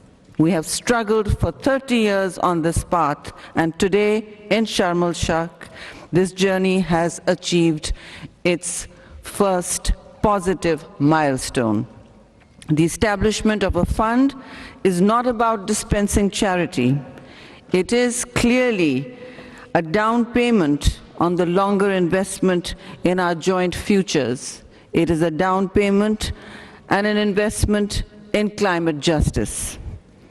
I thank everyone, especially our partners and the United Nations, as well as the Secretary General, for responding in a huge way while acknowledging the catastrophic floods in Pakistan that impacted 33 million people and resulted in losses and damages of over $30 billion. Mr. President, we are also encouraged by the decision on the operationalization of the Santiago network on loss and damage. Through constructive engagement, all parties were able to arrive at a consensus that puts the network on a firm institutional footing with an advisory board and a secretariat, with a host to be selected through a robust process. Through the network, we look forward to seeing enhanced catalyzation and provision of technical assistance to all our developing countries to better equip us in averting, minimizing, and addressing the losses and damages arising from the adverse and accelerated impacts of climate change. Mr. President, on some of the other issues of significance to the group, let me state that 1, we regret that for the new collective quantified goal, we did not manage to agree on substantive guidance for the work in 2023 and 2024, but we are glad that we will finally see a work plan for this issue soon. 2, while we note progress on the GGA work program, we regret that substantive elements of the framework could not be elaborated, as was requested by many members of our group. In this context, we look forward to working with partners to elaborate the indicators, matrix, and targets. 3, we welcome the report and recommendations of the KCI, and we want to express our serious concern on the lack of progress on the midterm review of the work plan of the Forum and the KCI. We also emphasize the importance of advancing the work of the Forum and KCI to support the developing countries to understand, assess, and address the impacts of the implementation of response measures. 4, we are concerned about the lack of progress here on the deficit in financing, the formulation and implementation of national adaptation plans.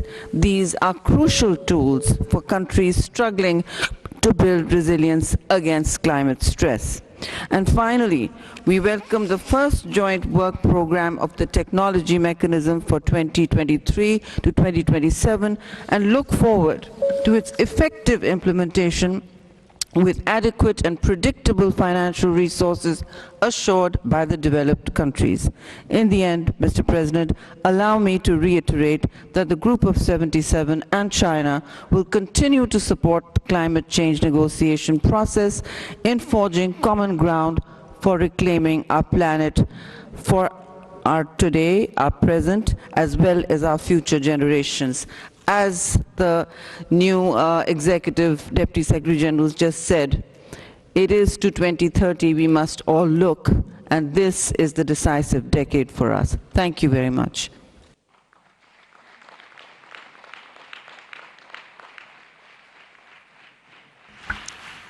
I thank the distinguished Minister of Pakistan for her statement and her kind words. I now invite the European Union to deliver a statement. The European Union, you have the floor. Dear friends, Mr. President, we're all tired, except of course for you, Mr. President. Our teams are exhausted, and I want to thank all our teams for their courageous efforts. But in particular, your team, Mr. President, who've worked so diligently through the week and who have been able to bring positions together that sometimes seemed extremely far apart. But time and tiredness are no excuse to stop going. And the world will not thank us when they hear only excuses tomorrow. So let's take a closer look at what we have decided. And friends are only friends if they also tell you things you might not want to hear. This is the make or break decade. But what we have in front of us is not enough of a step forward for people and planet. It does not bring enough added efforts from major emitters to increase and accelerate their emissions cuts. It does not bring a higher degree of confidence that we will achieve the commitments made under the Paris Agreement and in Glasgow last year. It does not address the yawning gap between climate science and our climate policies. The European Union tried to bridge these gaps. As you know, we showed our commitment to ambition by being fully in line with a 1.5 scenario and even being able to update our NDC. We tried to get us all on a firm path to 1.5, with a global emissions peak by 2025 and with a clear statement of our intention to phase out unabated fossil fuels. We've heard this week that more than 80 countries now support this goal. Sadly, we don't see this reflected here. The mitigation work programme doesn't block the path to 1.5, but it certainly puts unnecessary barriers in the way and allows parties to hide from their responsibilities. But we will not stop fighting for more, and nothing prevents us from doing more. We will be holding ourselves and everyone here accountable under the Paris Agreement. But last night, our talks have stalled. Many parties, too many parties, are not ready to make more progress today in the fight against the climate crisis. There were too many attempts to even roll back what we agreed in Glasgow. Some are afraid of the transition ahead, of the cost of change. They question the how, not the why. I understand those concerns. Many Europeans share them. But I want to ask you all, colleagues here in the room, to find the courage to overcome that fear. And I extend my hand to you to help. The European Union has strong and fruitful partnerships with many of you. We've signed some significant new agreements in these last 2 weeks. So let us seize the opportunity of the next 12 months to find courage to do more, because we know that the cost of inaction is so much higher than the cost of action. Just listen to our friends from Pakistan just now, how the country was ravaged by floods. It breaks your heart to listen to it. Or Eastern Africa, where a drought rages that has no parallel. Or to those in the line of monster storms in the Pacific or the Caribbean. Yes, they deserve our support for the loss and damage they face, but they also deserve our higher ambition to avoid repeat episodes. So we're faced with a moral dilemma, because this deal is not enough on mitigation. But do we walk away and thereby kill a fund that vulnerable countries across AOSIS, ILAC and LDCs have fought so hard for decades, and kill the opportunity that it gives us for a conversation about expanded sources of funding, to open a whole new chapter on loss and damage and create a new and lasting method to increase solidarity and bridge the gap between those in need and those in a position to contribute to address their needs on the basis of their today's potential? No, that would have been a huge mistake and a huge missed opportunity. To tackle climate change, all financial flows need to support the low-carbon transition.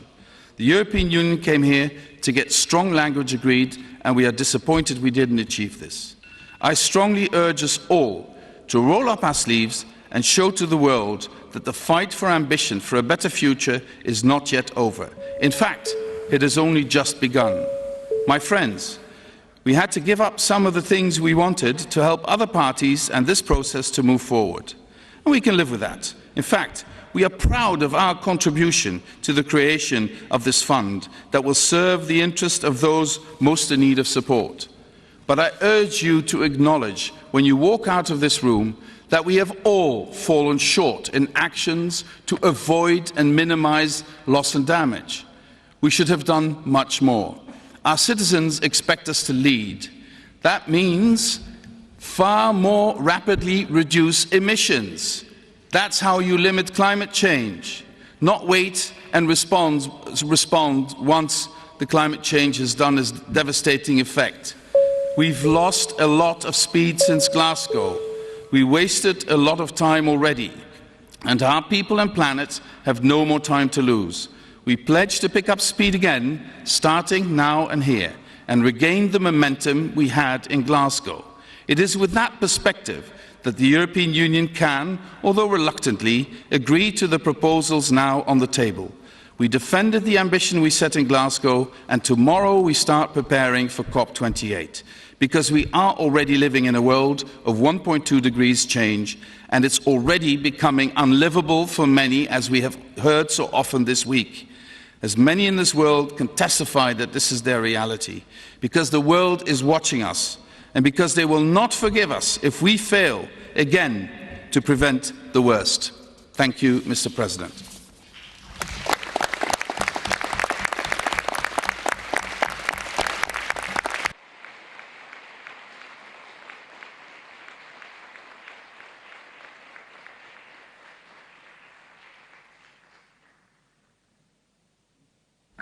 I thank you for your statement. I now invite the Environmental Integrity Group to deliver a statement. Switzerland, you have the floor.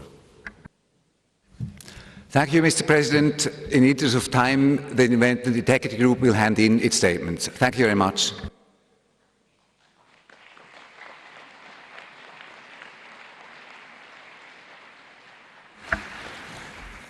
Thank you for your consideration. I now invite the Umbrella Group to deliver a statement. Australia, you have the floor.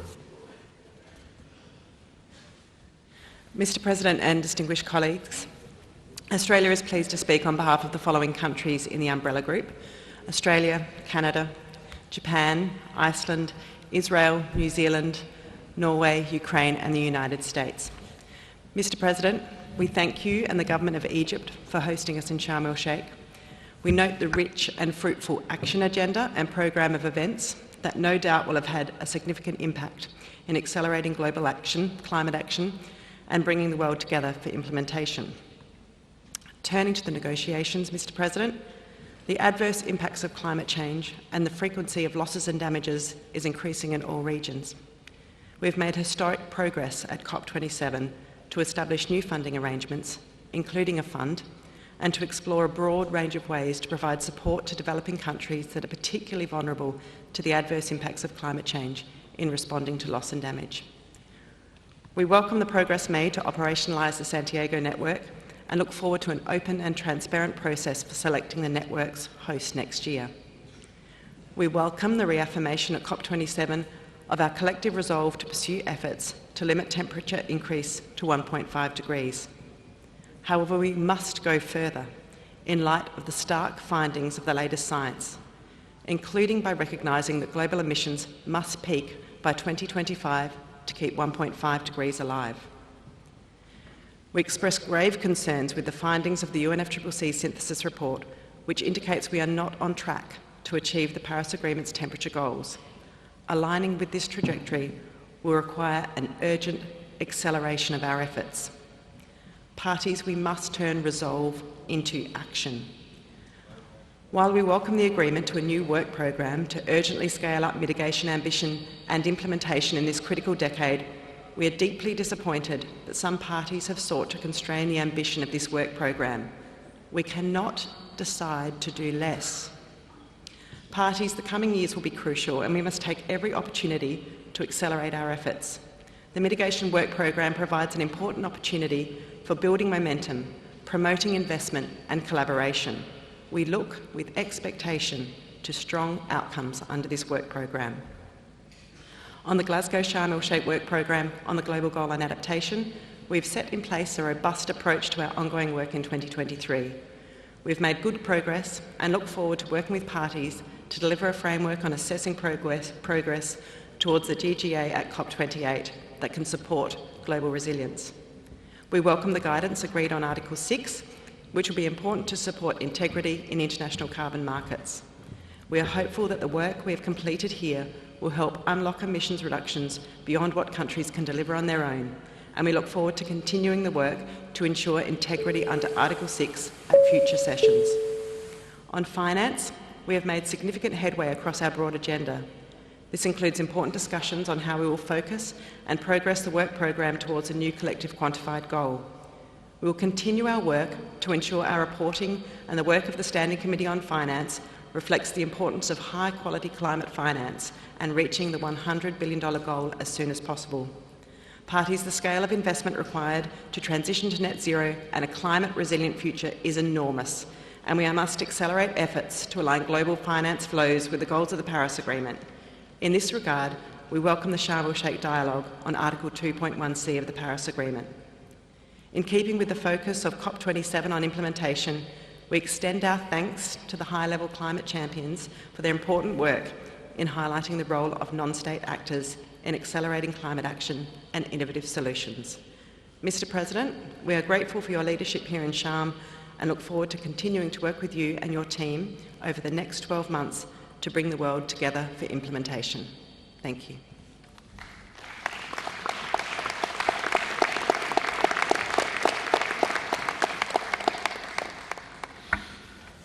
I thank you for your statement. Distinguished delegates, I would now like to open the floor for statements from other groups and parties. I give the floor to Zambia on behalf of the African Group.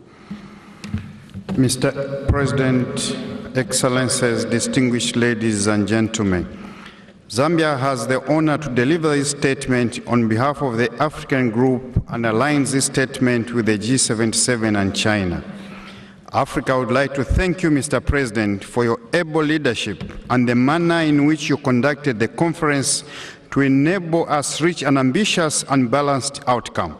We also wish to thank the ministers who supported you, co-facilitators, and the Secretariat for their hard work. We wish to appreciate the government and the people of Egypt for their excellent hospitality and for making this African COP a great success. Mr. President, we came to Sharm el-Sheikh to advance implementation of climate actions and to address the escalating climate emergency affecting millions of vulnerable people, especially in Africa and other developing countries, and to restore hope and climate justice to those who suffer the most and who have contributed the least to the problem. We believe that the adoption of the decisions here today, some ray of hope may shine on our planet. It is our expectation that through the commitment and action of the words, the burden of the poorest may be minimized. Mr. President, allow me to quickly provide some reflections on the key outcomes of the COP from our side. On climate finance, our deliberations took place in the context of the failure of developed countries to meet the goal of mobilizing $100 billion per year by 2020. However, we've managed to make progress on our work with a deeper understanding of how the multilateral system can support the needs and priorities of developing countries on climate action.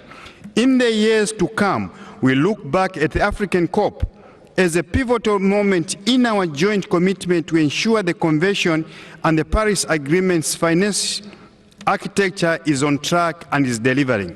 On loss and damage, we congratulate you most sincerely, Mr. President, for the breakthrough on financing arrangements in this very important area. After 30 years of endeavor on African soil, the world has arrived together to establish a new fund and funding arrangements for assisting developing countries address loss and damage by providing and assisting in mobilizing new and additional resources that are particularly vulnerable to the adverse effect of climate change. We appreciate all partners for the goodwill and we look forward to working with all of you on fully operationalizing the fund. On adaptation, we made progress on the global goal on adaptation and established a framework to guide the achievement of the goal and the review of overall progress in achieving it and enhance adaptation action and support. We agreed on a process to track doubling of adaptation finance. We call for enhanced support for adaptation action in developing countries, including through the Adaptation Fund. Mr. President, on mitigation, we have designed a dynamic and facilitative mitigation work program to accelerate mitigation ambition and implementation in this critical decade. We welcome the decision on scaling renewable energy and the need for investment gaps. We wish to highlight that Africa has massive renewable energy potential that requires significant financial support and investments. We welcome the Just Transitions Work Program to facilitate the low emissions and climate resilient development and look for constructive engagements. As I close, Mr. Chairman, We welcome the decisions on Article 6, which give a positive signal to non-state actors for their effective participation to enhance the ambition of the Paris Agreement in mitigation and adaptation. Nevertheless, we must recognize that much work remains to be done to ensure the credibility of the mechanisms and approaches of Article 6 and environmental integrity, while avoiding double counting of emission reductions. Mr. President, however, it is unfortunate that despite wide and prudent consultations at this African COP, we could not agree on the recognition of special needs and special circumstances of Africa, a region most vulnerable to the impacts of climate change and that contributes least to the climate challenge. We remain confident that history will judge us fairly and at an opportune time. Colleagues, you understand that we mean no harm to any of them with this legitimate request. Africa, Mr. Chairman, Mr. President, has delivered. Sharm el-Sheikh has delivered. Egypt has delivered. This is what we call an implementation COP. Africa therefore joins a loud call for higher ambition for all of us to achieve 1.5. Mr. President, shukran, I thank you.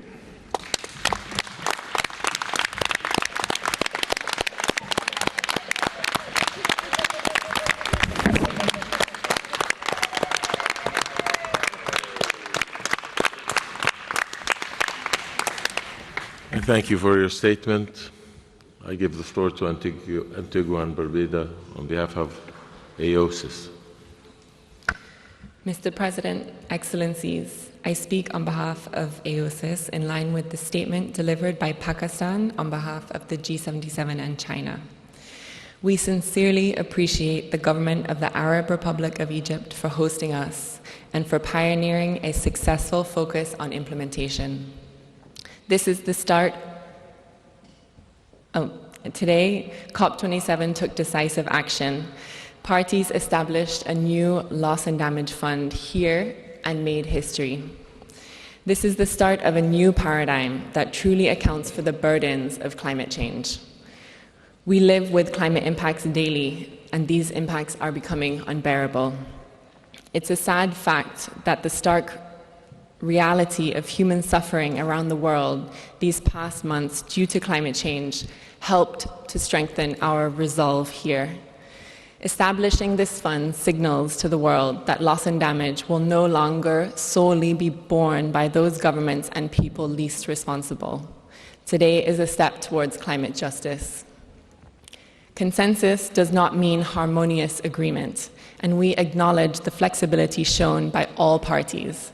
In particular, we commend the Group of 77 in China and the chair and the 194 members for the solidarity and resolve that made this momentous outcome possible. But this is not the end of the road. Our journey is just beginning.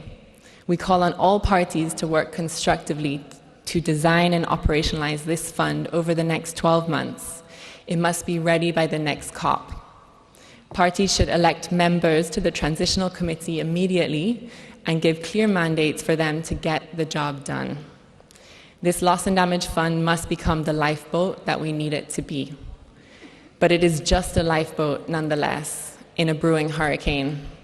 We traveled to Sharm el-Sheikh against a backdrop of overwhelming global challenges linked to food, energy, and climate change crises, which is why our outcome here is significant, even if inadequate against the science of 1.5. We maintained our collective commitment to phase down coal and phase out fossil fuel subsidies. The Sharm el-Sheikh outcome has pledged to double down on more rapid emissions reductions through renewable energy and more transformational adaptation to keep pace with today's impacts. However, the glaring omission in the COP27 outcome for the 39 small island developing states of AOSIS is the lack of inclusion of the latest science, namely that we must peak and decline global emissions before 2025 to be on track to limit warming to 1.5. And this is in line with Article 4, Paragraph 1 of the Paris Agreement and the IPCC reports this year. But this evidence-based text was not agreed by consensus in the end. The political risks of a rapid climate transition have never been higher or more urgent. We can only overcome such risks through massive cooperation and collective action. This morning reminds me of something that Honorable Prime Minister Gaston Brown of Antigua and Barbuda said last week in an interview when asked what gives him hope. He said, "AOSIS." I thank you.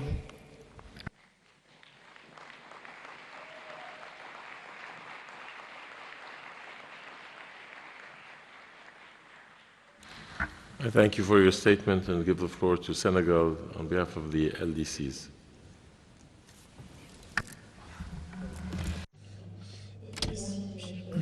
Thank you, President. I'm honored to make this statement on behalf of the 46 least developed countries. And may I thank you, President, for your leadership, and through you, thank all the co-facilitators and the Secretariat for the hard work, dedication, and commitment they have displayed throughout this event. The LDC group came here ready to commit themselves with the parties to make progress on deliberations on all important issues in a comprehensive and constructive manner to bring about a positive result at this COP27, limiting temperature increase to 1.5 degrees, mobilizing strength and support, in particular for adaptation, and addressing loss and damage are absolute priorities for this COP27. And may I stress a number of important points. As regards loss and damage, the LDCs would like to commend the efforts by all parties to devise an effective institutional structure for the Santiago network for loss and damage. And we urge the developed states parties to provide the requisite financial support to galvanize technical assistance in order to compensate for loss and damage through this network. We commend the decision taken here at COP27 in Sharm el-Sheikh to create a fund to address loss and damage, and the decision to establish a transition committee to operationalize it. The signal this decision sends to the world and to ourselves as parties bolsters our faith in this multilateral process and its results, upon which our common future depends. Moreover, we reaffirm that the fund must be an operational entity in the context of the financial mechanism of the Convention and the Paris Agreement, with new, additional and predictable public funding.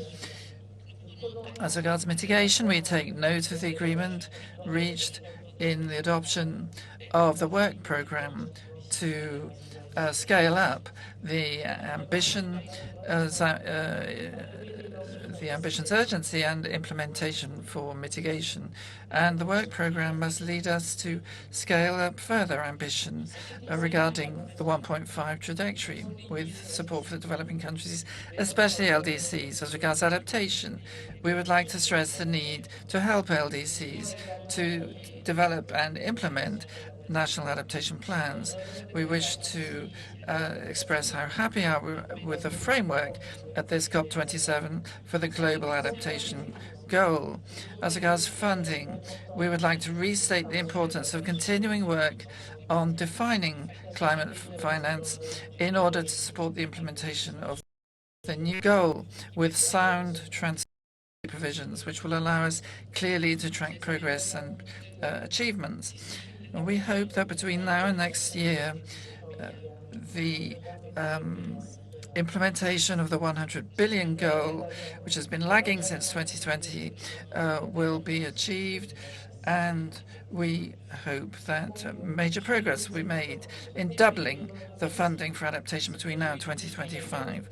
We would like to say in conclusion how delighted we've been to work with you in a responsible and constructive way in order to advance this process here and in coming years. This is a fight for our survival, and it is a fight for climate justice. Thank you.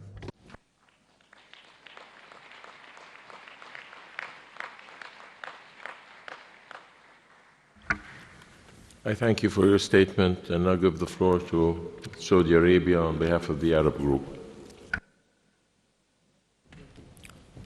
معالي الوزير سامح شكري رئيس الدورة 27 لمؤتمر تغير المناخ. President Samir Shukri, President of COP27. My delegation is speaking on behalf of 22 states of the Arab League. And from the outset, the Arab Group wishes to convey its sincere thanks to you for your titanic efforts on behalf of the Arab Republic of Egypt to bring about common ground and to make headway. And I would also like to thank you for your unstinting efforts with all the member states in order to produce fair global outputs which take into account the particular circumstances of countries and their priorities. President, we endorse the statement made by the G77 in China. We recall the importance of the principles of the United Nations Framework Convention on Climate Change, especially common but differentiated responsibilities, and the importance of activating this principle in the context of the Paris Agreement. We would like to emphasize that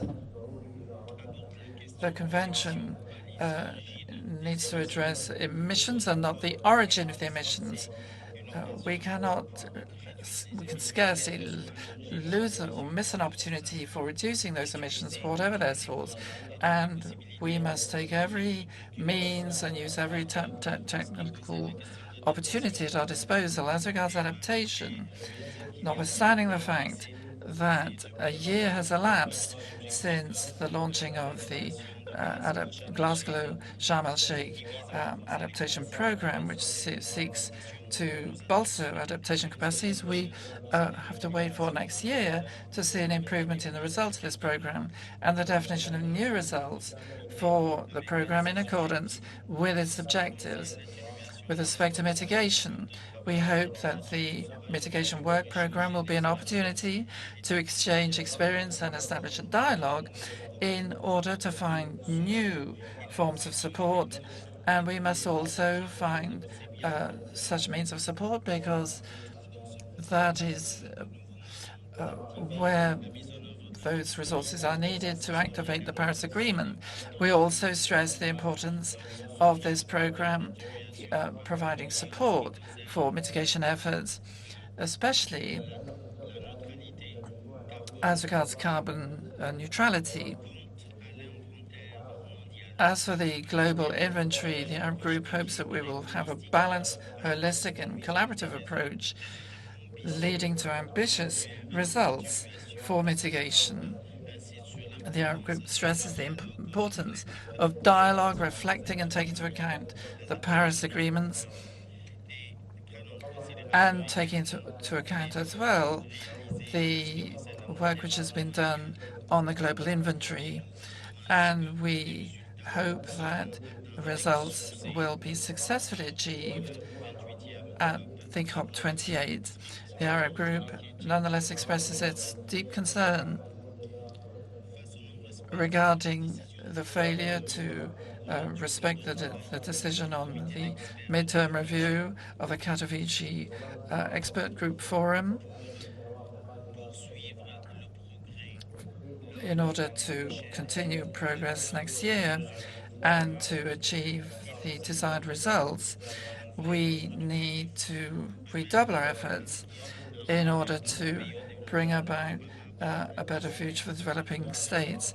The Arab Group feels that technology transfer and funding are essential to allow the developing states to honor their commitments and to determine their national contributions, and also to bring about respect of capacity building. This is important if these countries are to be able to tackle effectively climate change-related challenges. By way of conclusion, the Arab League expresses its great pride and deep gratitude regarding your efforts leading to the successful outcome of COP27. And we are sure that the UAE will enjoy similar success at next year's COP. Thank you.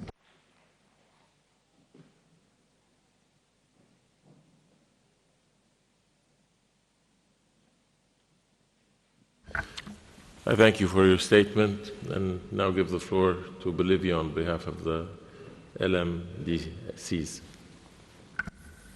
Thank you, Mr. President. Bolivia has the honor to speak on behalf of the LMDC.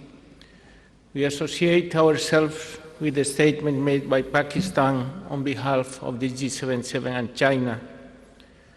At the outset, we would like to express our gratitude, Mr. President, to you and your team for your tireless efforts to ensure this COP reaches successful outcomes.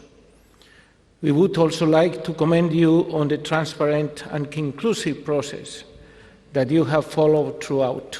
We thank you very much. We welcome most of the decisions adopted today, including the Loss and Damage Fund. We look forward to the fund being resourced adequately to serve our people. We are very concerned that developed countries do not see the means of implementation for developing countries as a constituent part of the goal. Over the years, we have seen efforts by our partners to erode the basic principles of equity and CBDR in the decisions. However, we were rather taken aback by our partners' approach this time around. We have been given the impression that it is unfashionable to talk about equity and CBDR. In every negotiating room, equity has been questioned and efforts were made to dilute CBDR. At the 30th anniversary of the Convention, our partners raised questions around the meaning of equity, objected to its reference in decisions texts, trying to expand donor-based and shift their finance support obligations to the private sector and developing countries. Annex I parties to the Convention have tried to alter the fundamental principles which they are also signatory to. We have also heard a lot about saving the planet, its people's ambition, 1.5 degrees, but the words do not match actions. All we have are ambitions, inequitable net zero by 2050 targets, which will not get us to the 1.5 degrees. Further, there are unfulfilled commitments of $100 billion per year and unfulfilled pledges to the Green Climate Fund and Adaptation Fund. But these are lost in the din of optics and applause, Mr. President. As the Sharm el-Sheikh COP takes us into the era of implementation, it is time to leave the optics aside and focus on real ambition. We all need to do more, much more to save the planet and Mother Earth, but net zero by 2050 targets for developed countries who have occupied the larger share of the atmospheric space since 1850 is not the answer. To pursue efforts to keep temperature rise to 1.5 degrees would mean even more finance, technology, and capacity building support for developing countries. But where is that support? Where is that ambition? It is unfortunate that there is no appetite to provide that support. It is our fervent hope that we move away from rhetoric and playing to the gallery and be true to the spirit of ambition. As developing countries, even with our numerous challenges, including unilateral coercive measures by developed countries, we have ambitious climate action plans, and we will continue to implement them, even as impacts of climate change batter our economies and affect the lives of our peoples. Finally, Mr. President, let it be known that by questioning equity and CBDR, the developed countries have implicitly stated that the lives of our peoples are negotiable. They are not, and we will continue to fight for them and their rights. We thank you, Mr. President.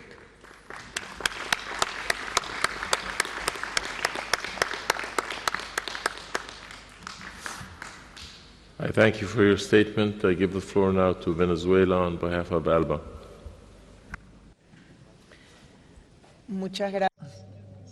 Thank you, President. On behalf of Venezuela, we align ourselves with the statement of Pakistan, on behalf of G77 and China and Bolivia, on behalf of the like-minded developing countries. And both presidencies require our gratitude for the work performed. First of all, I'd like to thank the Egyptian presidency and the chairs of the subsidiary bodies, the executive secretariat, and all of the representatives of delegations present for the hard work over the last 2 weeks of tough negotiations. Inclusive multilateralism, dialogue, and understanding with consensus continue to be the core rules for halting global warming to save Mother Earth in which we live. And it's not been an easy task, but the way has now been paved to continue working for implementation of the Convention and the Paris Agreement with effort and political will. We've worked hard in defending the principles of common but differentiated responsibilities, fairness, promotion and defense of the rights of Mother Earth, climate justice, and the right to development of peoples in a context of the climate crisis created by the capitalist model. And this was an implementation COP. There's no doubt about that. And Venezuela, in the G77 and China, welcomes the creation of the fund to address loss and damage. And everything hinges on this agreement not falling into the black hole in which the promise of $100 billion annual dollars fell because of the developed countries failing to live up to their COP15 commitment in Copenhagen. We all wish to see countries tackling emissions, and we deeply regret. And we have to record that in none of the texts approved by the conference has any reference been made to the criminal impact of unilateral coercive measures which adversely affect the peoples who are subjected to it. And we do not wish to finish this statement without beforehand thanking the government of Egypt, its people, and the beautiful city of Sharm el-Sheikh for their hospitality, and restate that our country will continue working and cooperating in tackling climate change through inclusive and participatory multilateralism. See you in COP28 in Abu Dhabi, the United Arab Emirates. Thank you.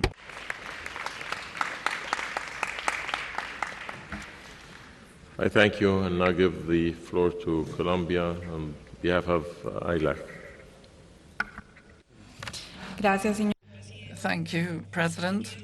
Distinguished delegates, Colombia has the honor of taking the floor on behalf of ILAC, and we align our statement with the statement made by Pakistan on behalf of the G77 and China. I'd like to express our sincere gratitude to you, President, and the Egyptian people for your hospitality and for hosting us for more than 2 weeks for this 27th Conference of the Parties. ILAC came to this COP implementation session with a spirit of commitment and respecting the human rights of our peoples, especially the most vulnerable peoples, the indigenous peoples, women, youth, and girls and boys. And on the 28th of July this year, the General Assembly of the United Nations adopted Resolution 76-300, recognizing for the first time the human right to a clean, healthy, and sustainable environment. And this affords special importance to the work in the UNFCCC and the Paris Agreement. Tackling the challenge of climate change is not an option. It's not a decision. It's not subject to personal wishes. It's above all an irrefutable obligation, and the extent to which we meet that obligation will be the way in which we gauge the results of the Sharm el-Sheikh conference. Distinguished delegates, parties. ILAC is a group of countries which understands the emergency of this climate change, exacerbated by the energy crisis and the inflationary and food crisis. And our country are more exposed than ever because our region is an important part of the 3.3 billion people who are highly vulnerable to climate change, according to the IPCC report. And this sense of urgency compels us to come to this conference as an unmissable opportunity to raise the voices of those who we defend, well, based on science. And science shows that as a fundamental principle in combating climate change, this is essential. And science is not an option and never should be. Otherwise, we will face uncertainty in undertaking major changes towards more sustainable forms of the economy and abandoning fossil fuels in order to avoid an even greater climate catastrophe. So ILAC firmly believes that the mitigation program should be based on science to help countries to share solutions and opportunities for sectoral climate actions in order to step up our ambition. And this underpins the obligation of all countries to make the efforts to limit the temperature rise to 1.5 degrees centigrade in accordance with what is established in Article 2 of the Paris Agreement. ILAC regrets the lack of ambition in countries to speed up climate action, and we are putting all future generations in imminent risk, and mitigation efforts are clearly insufficient, and are so insufficient that we are compelled to strengthen our adaptation measures in every possible way. And we therefore also recognize the lack of progress in this field. President, notwithstanding the lack of agreements, we can commend the establishment of the Loss and Damage Fund to deal with the adverse effects of climate change, which gives us hope that this is an essential and historic moment for the developing countries, and we're confident that it's through solidarity that we can carry this forward in the United Nations. And we also need to move forward on the institutional arrangements in the Santiago Network for Loss and Damage, including criteria of the processes for selecting in 2023 the organization which will host the network secretariat. And this is a major facet of prompt and early operationalization of this network. We hope that the negotiations on the new global goal for the climate next year will allow us to work with more diligence and seriousness in developing resilience and solutions which will protect all developing countries and promote tools to guarantee transition towards 1.5, with special emphasis on public financing, but also opening up innovative mechanisms which our countries so sorely need, such as cancelling debt and using risk management instruments which allow us to maximize cooperative advantages of the various regions of the developing world. And we face uncertainty and inaction, and we cannot wait any longer. Thank you.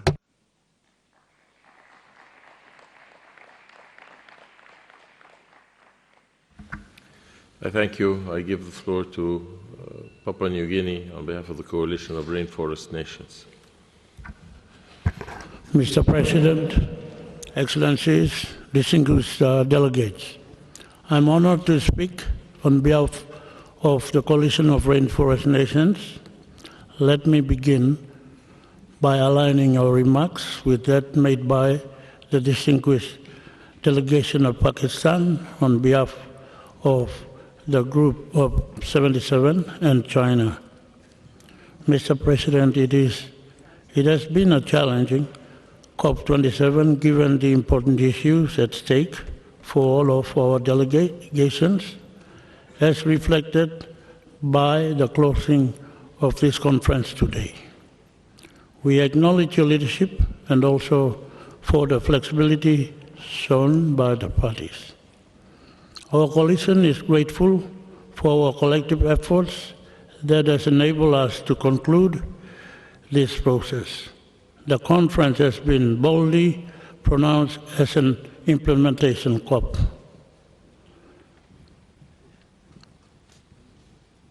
For us to ensure effective implementation, we cannot overstate the importance of transparent, balanced, and inclusive process.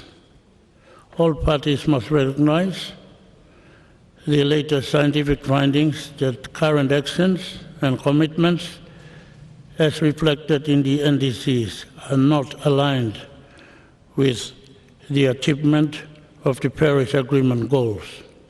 This is indeed most concerning and must be addressed urgently, and we need strong political commitment now rather than mere rhetoric. We are pleased to note that the sham decision includes the reference to limiting global warming consistent with the Paris Agreement, requiring rapid, deep, and sustained reductions in global greenhouse gas emissions for goal net greenhouse gas emissions reduction. Mr. President, this is context. In this context, as recognized by the IPCC, the role of the forest and land use sector in achieving the greenhouse gas emissions reductions and removals necessary to get on the 1.5 degrees Celsius pathway is huge. Under the REDD+ mechanism, we have rainforest nations that are already implementing with speed and scale to reverse deforestation and forest degradation, as well as conservation of existing stocks. More than 9 gigatons of greenhouse gas emissions reduction and removals have been already produced by implementing REDD+ activities at national scale as per Article 5.2 under Paris Agreement. Mr. President, the outcome here in Egypt offers an additional step towards the provision of support needed by rainforest countries to continue this journey to slow, stop, and reverse deforestation globally. As we have agreed in decision after decision, result-based finance should be provided in developing country parties that is new, additional, and predictable, and may come from a wide variety of public and private sources. It is time for companies globally to purchase REDD+ results or credits that are verified twice under the Paris Agreement. Mr. President, on Article 6 and forest, we reiterate that all activities in the forest sector are regulated by Article 5, Paragraph 2 of the Paris Agreement for developing countries based upon decisions already agreed under the Convention. For activities agreed under Article 5.2 of the Paris Agreement, the relevant methodologies have already been agreed by the parties and require national-level aggregation. Thus, there is no mandate for CME or the 6.4 Supervisory Board to consider or take further decisions on these matters. In addition, all parties must apply the same national scale guidance and rules and be based on IPCC guidelines in order to ensure fairness and transparency. Finally, Mr. President, developing countries, including my own and other members of the coalition, cannot be expected to solve a problem they did not cause without finance to implement the Paris Agreement. The importance and necessity cannot be overstated.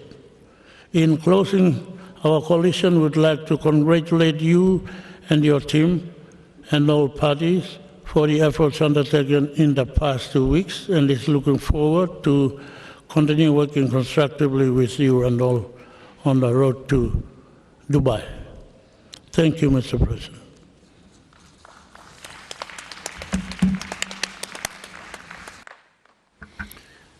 I thank you. I now give the floor to individual delegations. I urge delegations to limit themselves to the 2-minute time frame. Interpretation will end at 9 a.m. We would like to give observer organizations the benefit of interpretation. I now give the floor to the United Kingdom. Thank you, Mr. President, to you and your team for all your work. And I also want to thank the Secretariat and the chairs of the subsidiary bodies. It hasn't been easy.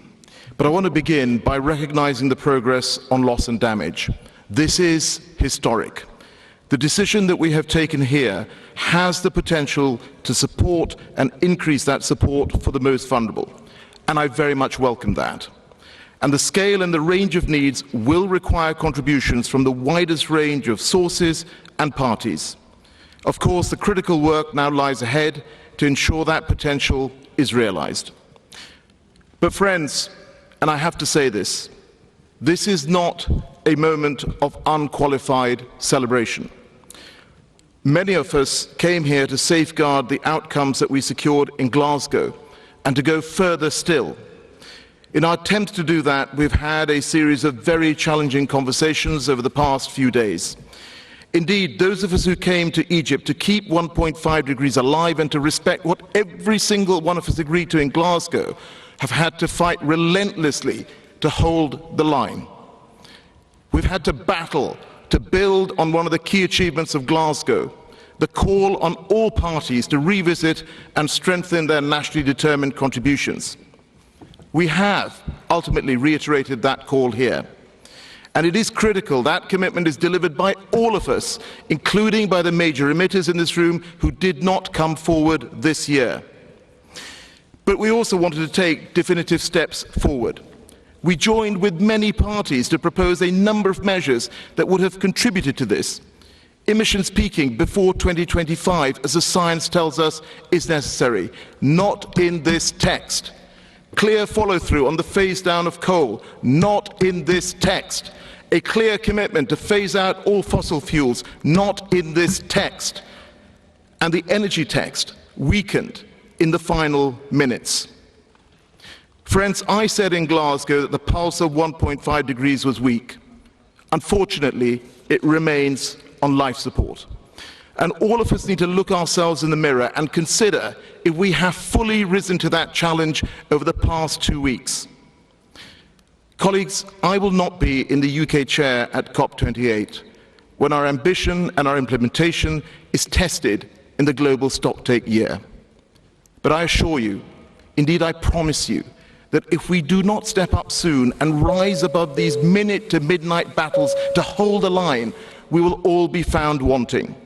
Each of us will have to explain that to our citizens, to the world's most vulnerable countries and communities, and ultimately to the children and grandchildren to whom many of us now go home. Thank you.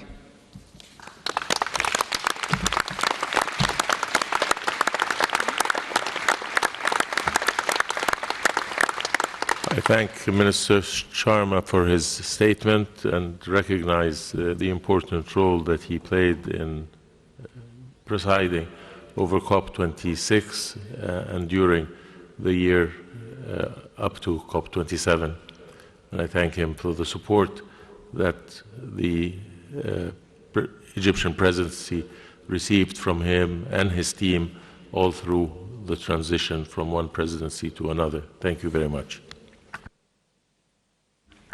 I now give the floor to the Maldives.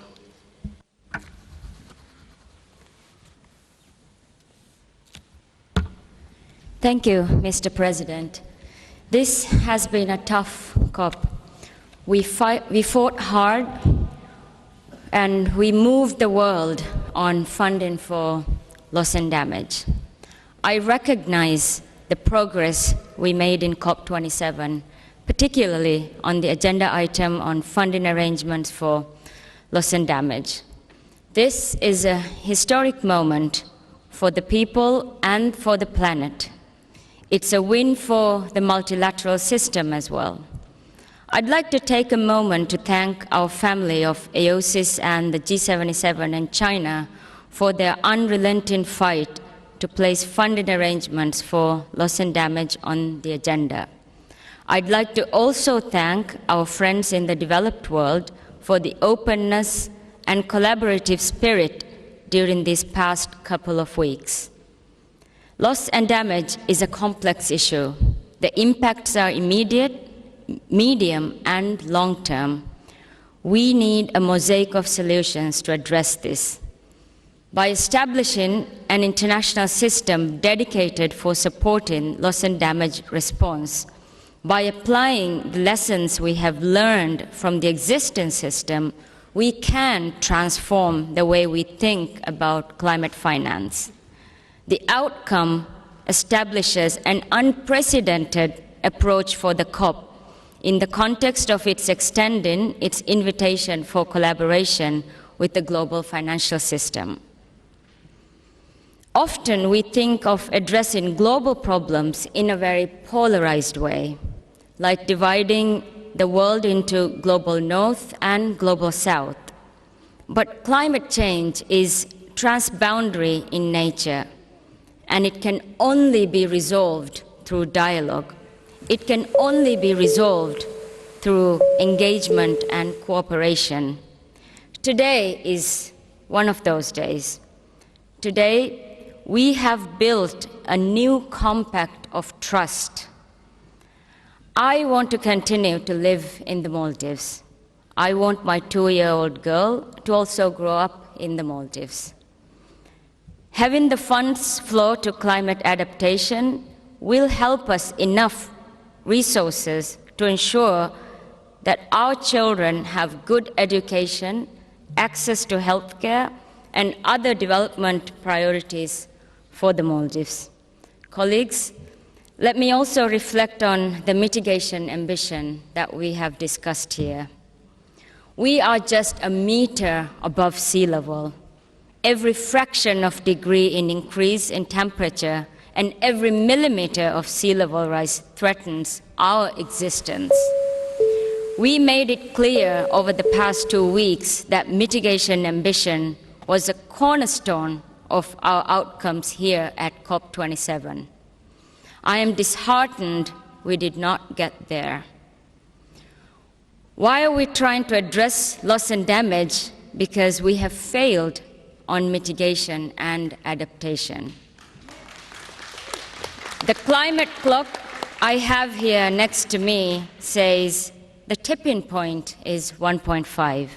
We absolutely need to keep 1.5 alive. We have to ensure that increased ambition to peak emissions before 2025. We have to phase out fossil fuel. We need to remove fossil fuel subsidies. We need to run our economies on sunshine, wind, ocean energy. We have just 86 months to fix this. The longer we wait, the costlier it will be. We will continue to fight, and we will continue to do this together. Finally, thank you, Mr. President, for being patient with us all. We thank the staff at the Secretariat and at this venue, and thank you, Egypt, for the kind hospitality extended to us. If you need a vacation, you will always be welcome in the Maldives. Thank you.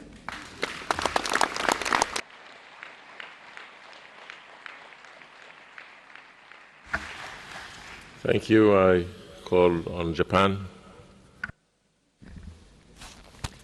Thank you, Chair. First of all, I'd like to extend my appreciation for the Arab Republic of Egypt for hosting this COP, especially to Minister Shukri for your leadership and to your team for your dedication. Japan would like to support intervention made by Australia on behalf of Umbrella Group.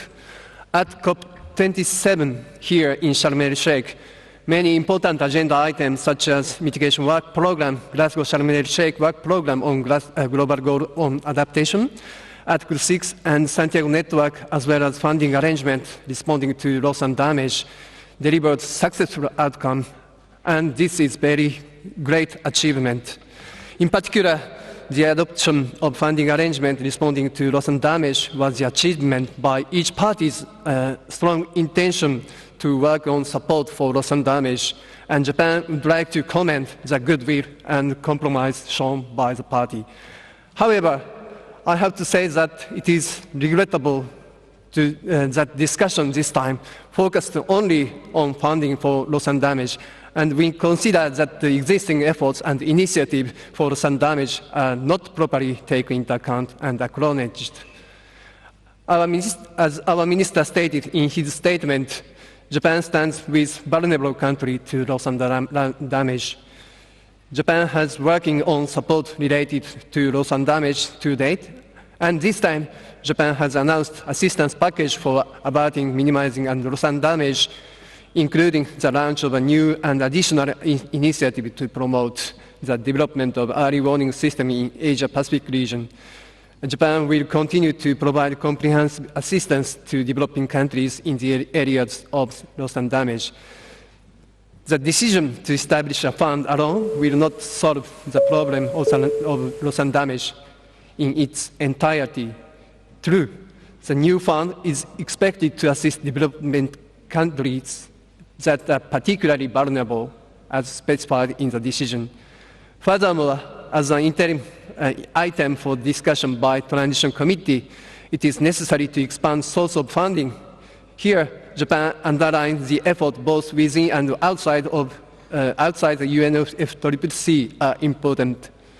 Japan also would like to urge parties to continue to engage in supporting countries facing loss and damage through various tools and channels available to us. At the same time, Japan would like to emphasize the need for all parties to keep committed to mitigation by further reducing greenhouse gas emissions, which are the cause of this loss and damage, in order to achieve 1.5 within reach. Mr. President, in the interest of gender equality, the remaining statement will be made by my colleague. Thank you very much. And I'd like to add only one thing, as a complement the statement. On Article 6, as many of my colleagues already stated, that huge progress was accomplished here in Sharm el-Sheikh in COP27. Japan will devote our efforts in the Paris Agreement Article 6 implementation partnership launched in here in COP27 with 67 countries and organizations with great support from the Secretariat to swiftly develop high-integrity carbon markets. Colleagues, we need to mobilize all the policy and measures of the world towards a global transition to net zero. Together, let's accelerate our efforts to realize the transition to net zero with concrete actions. Thank you very much.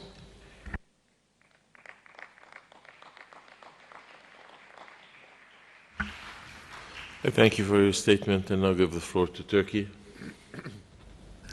Thank you, Mr. President. I will continue my intervention in French. Monsieur le Président, President, distinguished delegates and colleagues, negotiations in Sharm el-Sheikh have been long and difficult. Nonetheless, we do hope that the outcome of this conference will allow us to speed up our action to tackle climate change. At the outset, please allow me to express our support for the adaptation work programme. We're pleased with the outcome of the different dialogues on this subject. When it comes to climate funding, it's important that we make progress on a quantified global target. It must take stock of the needs of developing countries. We need to set quantities, structure, and a time frame, as well as sources of funding and transparency. We must draw on the lessons learned from the $100 billion fund. It's becoming increasingly clear that developing countries need more support in order to respond to loss and damage. This has been an absolutely crucial point of the negotiations. Turkey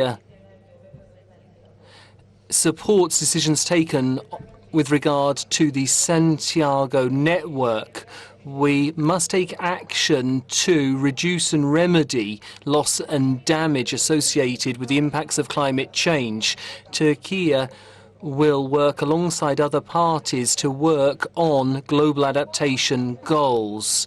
The program for adaptation will allow countries to identify their priorities, their actions, and progress towards achieving the global adaptation goals. Turkey eagerly awaits constructive work with parties on the Glasgow Sharm el-Sheikh program of work. Ladies and gentlemen, over the past 2 weeks, parties have set a high level of ambition for implementing Article 6. We commend decisions taken on 6.2, 6.3 and 6.8. Nevertheless, we recognise there's still a lot of work to be done. Discussions on Article 6 are highly technical. Turkey believes that we must be inclusive and respond to all stakeholders' concerns when addressing this article. We recognise the importance of early warning systems and science and technology which support developing countries in tackling climate change. Distinguished delegates, before I conclude, I would like to express our sincere gratitude to the Egyptian presidency of COP27 and the Egyptian people for their warm hospitality. We will submit the full version of our statement to you in writing. Thank you very much.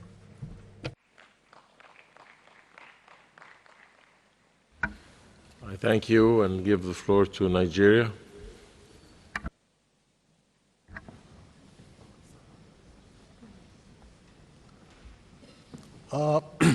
Excuse me. Thank you, Mr. President, and good morning, colleagues.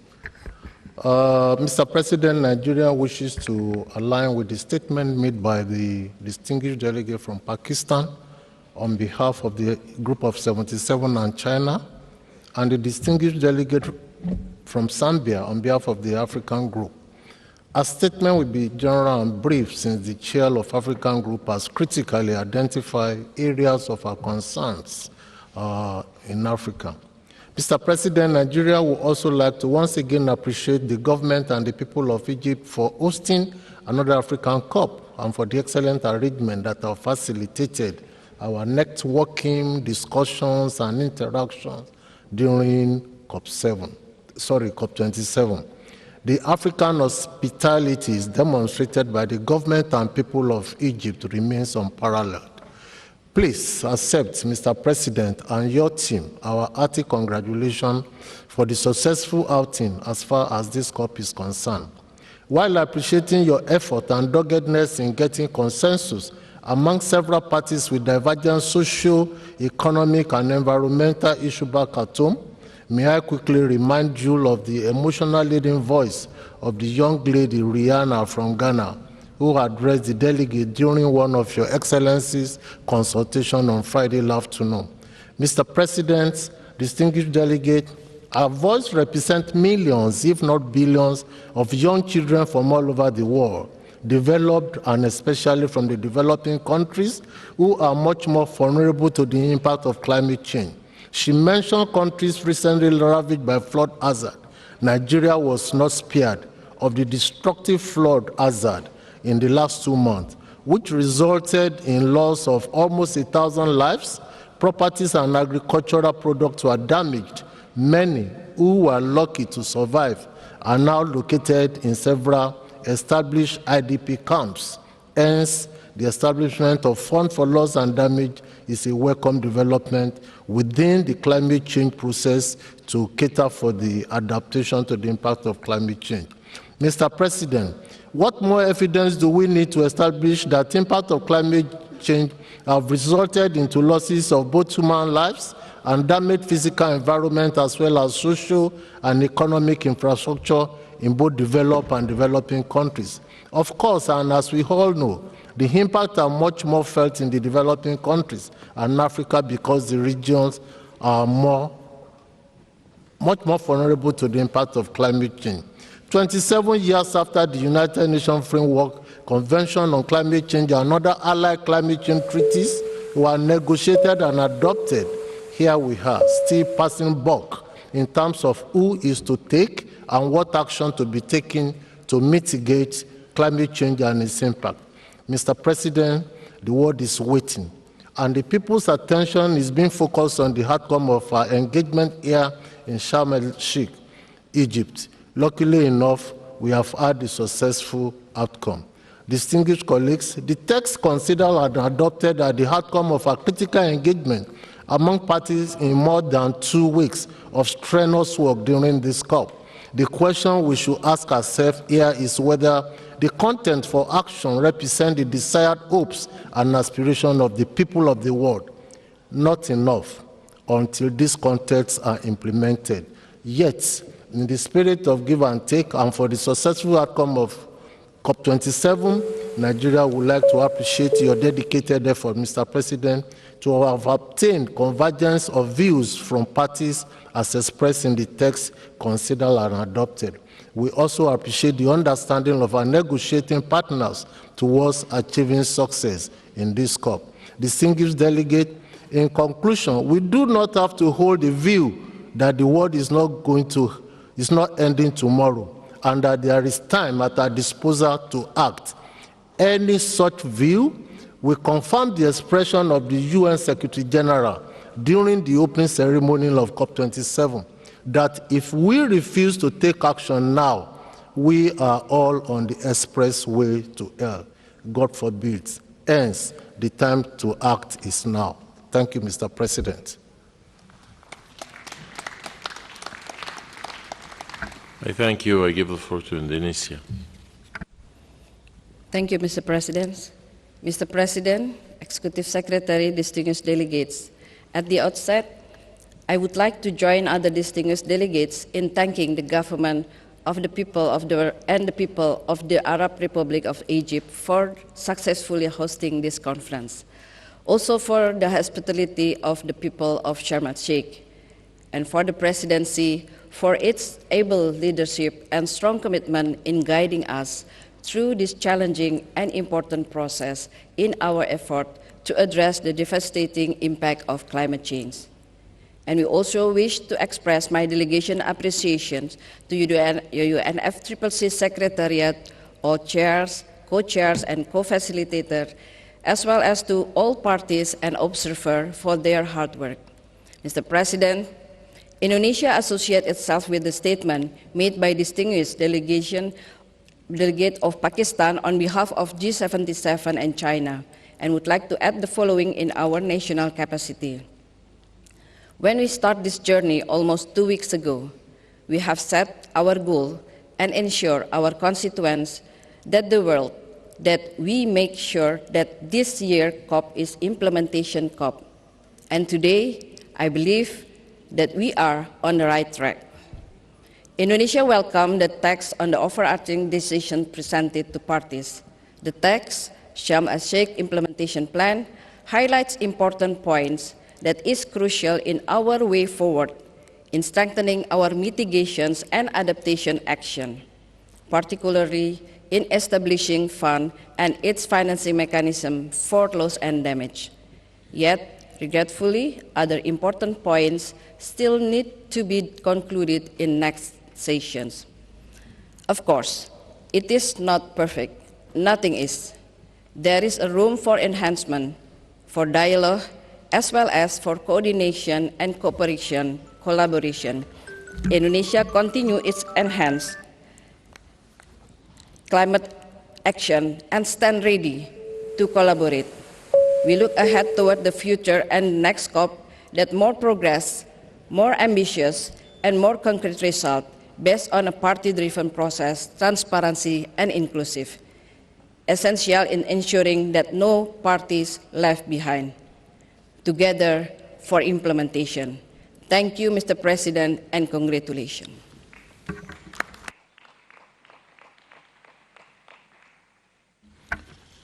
I thank you. I give the floor to Norway. Thank you, Mr. President, and to your team and the Secretariat that have taken us through this COP.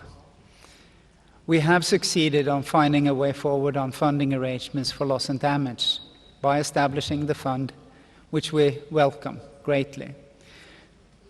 But we did not send a strong message on working to limit global warming to 1.5 degrees. We could have done more.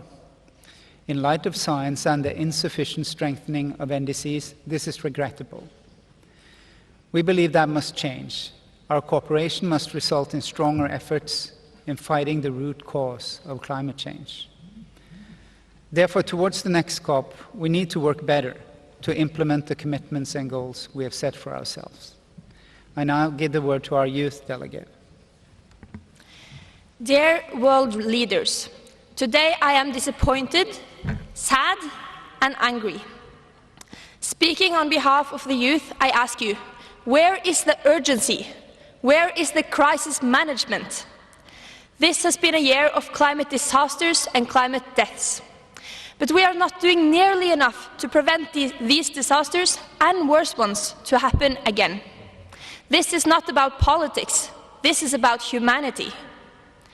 These times of climate crisis require us to put our values and morals in the driver's seat.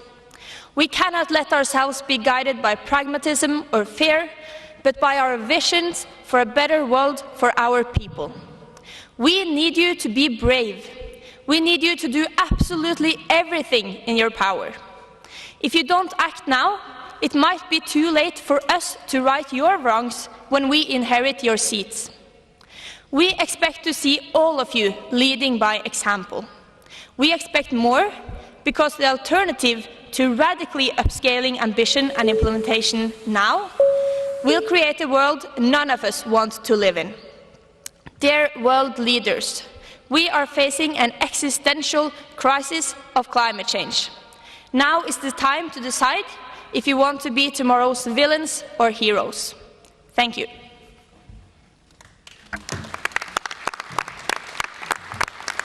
Thank you. I give the floor to India. Mr. President, distinguished delegates, we align ourselves with the stand of G77 in China and LMDC. You are presiding over a historic COP where agreement has been secured for loss and damage funding arrangement, including setting up a loss and damage fund. The world has waited far too long for this. We congratulate you on your untiring efforts to evolve consensus. We also welcome the inclusion of transition to sustainable lifestyle and sustainable pattern of consumption and production in our effort to address climate change in the cover decision.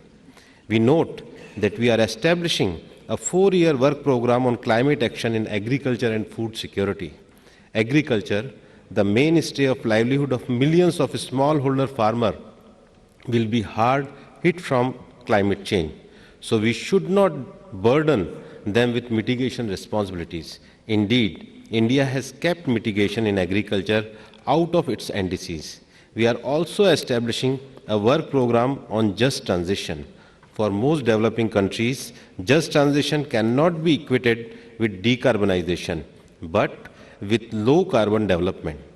Developing countries need independence in their choice of energy mix and in achieving the SDGs. Developed countries taking the lead in climate action is therefore a very important aspect of the global just transition. Thank you, Mr. President.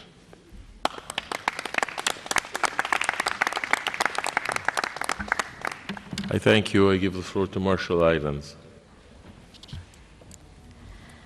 Yahweh, Mr. President, I am grateful for the hard work by your team and the Secretariat and the warm hospitality that the Egyptian people have shown us here in Sharm el-Sheikh during these difficult negotiations.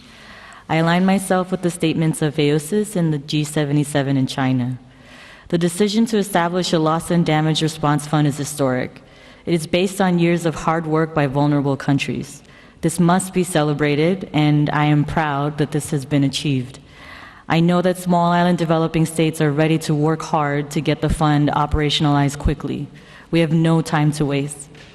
I appreciate the work of G77 and especially AOSIS and my fellow Pacific Islands in getting us there. I also want to highlight the voices we heard from civil society around the world, fighting alongside those of us in the front lines who helped to spotlight this issue globally. This is huge progress.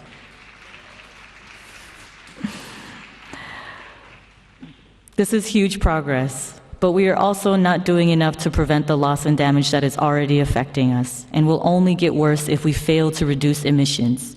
The IPCC has told us to keep 1.5 in reach. To keep 1.5 in reach, we have to peak global emissions before 2025.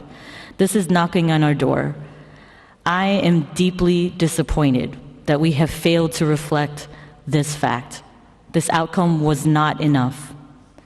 If we are to stay within that limit that matters so much to us, we must phase out fossil fuels, and we must do so now. We have to transform sectors like shipping and aviation. The world is demanding an urgent, just transition to renewables. The G20, which makes up 80% of global emissions, must show leadership. The fate of so many are in your hands. Human rights must be held sacred. Continued fossil fuel extraction and investment puts the rights of vulnerable people at grave risk. In my country, we face a level of threat that many in this room could only imagine. Act now, or, like us, you won't have to imagine for long. Gomoy, thank you.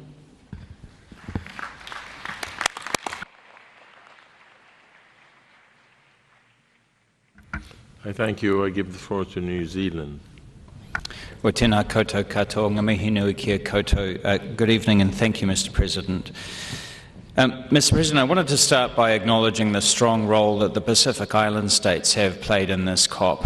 I think given the landing zone on loss and damage, that's significant because the Pacific Islands are amongst those who are the most vulnerable to the effects of climate change and have done the least to cause it. So I'm delighted on their behalf that we've landed there. I think it's a shame that not many of them were able to be present here at this closing plenary, given the decisions that were made here as of such significance to them.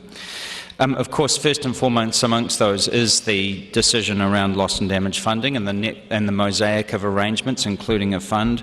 I think that is incredibly significant progress, particularly given that we weren't even able to talk about it for 26 years, 27 years, and then in the space of 2 weeks have actually moved to actually establishing a fund amongst other arrangements there. I want to say that my own country has not always been the most forward-leaning on this, and we came to this COP with money on the table to say, look, we do need to make progress on this. Let's not get too definitional about it. Let's get going, because countries are already suffering the effects of climate change. They are already incurring losses to lives and livelihoods and damage to property and cultural assets. And so I am really, really pleased that we've managed to land that. The best way to limit loss and damage is, of course, to keep global temperatures to 1.5 degrees or less. And on that front, I have to say that this is disappointing. The language around 1.5 in mitigation is extremely weak. We fought very hard to get the set of decisions around Glasgow, and frankly, we haven't moved on a great deal in the 12 months since then in the set of decisions. We really did want to see phasing out of all fossil fuels, not just coal, peaking of emissions by 2025, and halving of emissions by 2030. I mean, those things are simply what the science says needs to happen if we are going to be able to preserve a safe and stable climate for all of us and for future generations.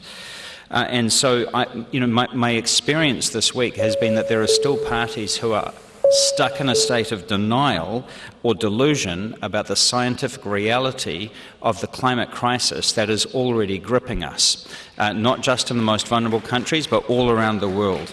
And we have to tell the truth. We have to tell the truth to ourselves, and we have to tell the truth to the populations that we are responsible for in our countries about what lies ahead. Science doesn't compromise. It is what it is. We just have to deal with it. And frankly, some of the conversations that I think that we've had are delusional in relation to that. And so our attention now needs to turn to Dubai to make sure that we can make some progress. Having said all of that, Mr. President, thank you for your hospitality here in Egypt. It's delightful to be back as someone who's been a visitor here before, and thank you for your leadership at this conference.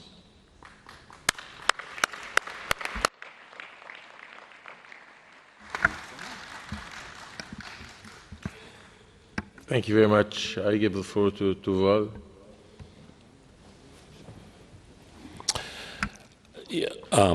Thank you, Mr. President.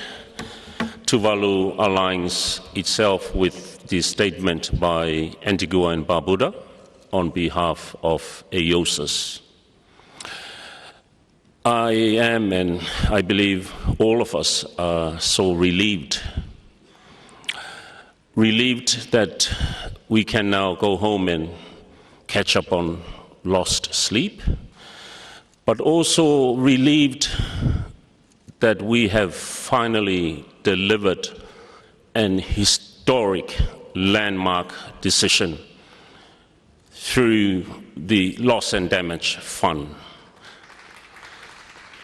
It has been a long time coming, 3 long decades, and we have finally delivered climate justice. We have finally responded to the call of hundreds of millions of people across the world to help them address loss and damage. So this is a defining COP in that respect. However, it is regrettable that we haven't achieved an equal success in our attempt to achieve the 1.5 target. It is regrettable that we haven't got strong language included in the cover decision before us on phasing out fossil fuel. It is regrettable that we haven't got text on peaking of emissions before 2025. It is regrettable that we haven't managed to get stronger mention of methane reduction, emissions reductions target. Friends, and you yourself, Mr. President, has many a times last week and this week reminded us of the calamities, the devastation, lives being lost across the globe because of climate change and sea level rise. However, we haven't responded sufficiently to that call by raising ambition. And that is our deep regret and disappointment. And it has made Sharm el-Sheikh, regrettably, a missed opportunity for a truly successful COP.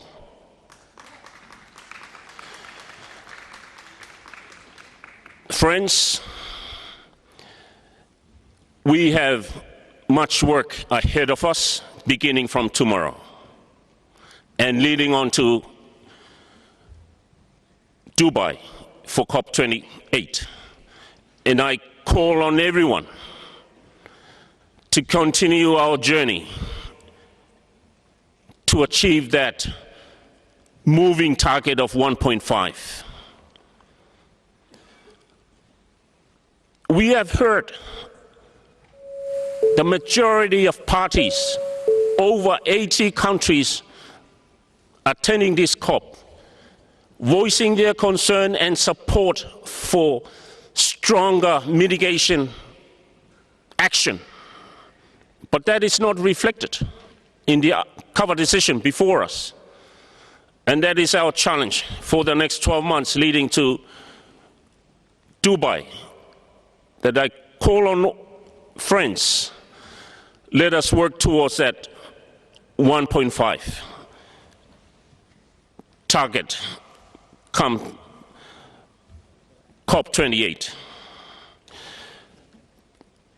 I brought with me in my delegation 5 young youth representatives, and I bring up a picture of them.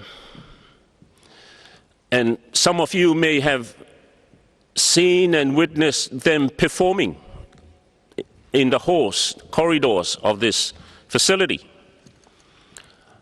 The purpose I brought them was to demonstrate the rich cultural heritage of our people, our community in the Pacific, that we do not want to compromise their future. And we need to work hard now so we can leave a legacy as good as we have had. So friends, I call on everyone.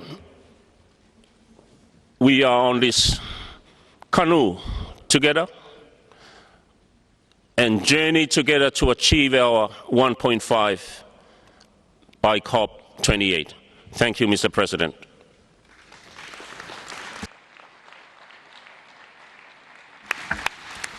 I thank you, and I call on Barbados. Thank you very much, Mr. President.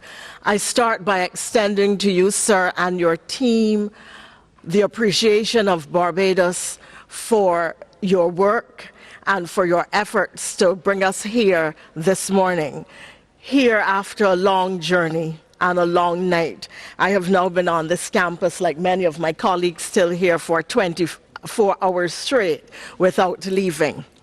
I therefore want as well to thank the Secretariat for their work, to praise the excellent contribution of AOSIS under the leadership of Antigua and Barbuda, to thank G77 for its coordination. I wish in particular to put on record, sir, my deep gratitude for the people of Egypt. I know it is very difficult to host these conferences, but wherever we have gone, there has been a level of kindness, courtesy, and welcome that has been perhaps unparalleled, and I think that I've been to probably 100 countries. When we came here, there was a great chasm, a philosophical chasm on how we would approach the issues, particularly in relation to loss and damage. I want to thank all those countries on both sides of the divide who took the leap that we could get something into this text after 30 years of struggle on this issue of loss and damage. It is a significant move forward. There have been complaints that the text is not perfect, and indeed, Mr. President, it is not.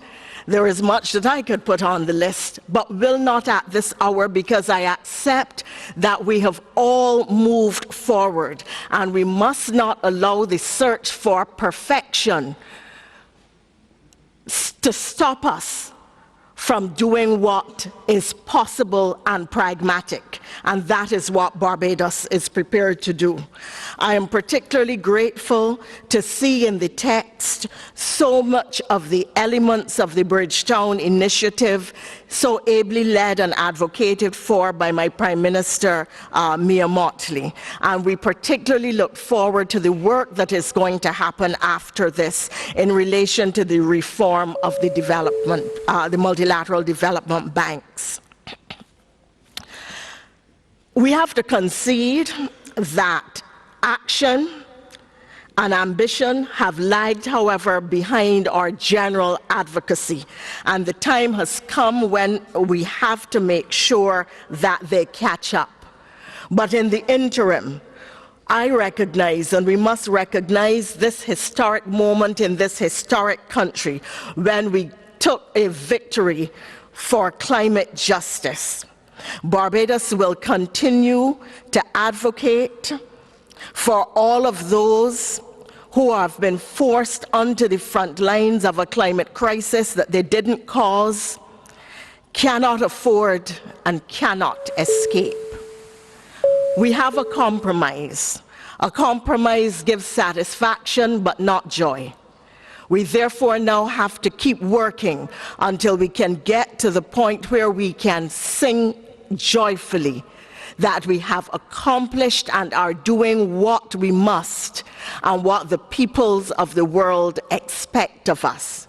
But insofar, Mr. President, as you have taken us toward this step of maintaining 1.5 and toward this historic result, I congratulate you and your team and promise you Barbados's full support in the fight forward for climate change advocacy, for bringing an end to the climate change crisis. Thank you so much. I thank you and give the floor to Palau. Thank you, Mr. President. I want to thank you and your team for your hard work and for a successful outcome this year. The delivery of loss and damage is a welcome relief for Palau and many small islands who are the most vulnerable to climate change.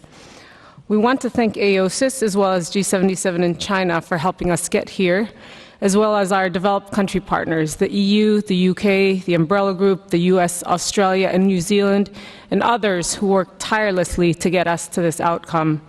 It reinforced our belief in multilateralism and our unwavering belief that we can solve global problems only by listening to each other and by working together. However, we do reiterate the messages said by others in the room about the concern with mitigation ambition. We've spent days focused on text, so let me zoom out and remind us why it's important. At 1.1 degrees, we're already facing severe, dramatic events from climate change in every part of the world. Our coral reefs in Palau, bedrocks of the incredible marine life, are bleaching and dying.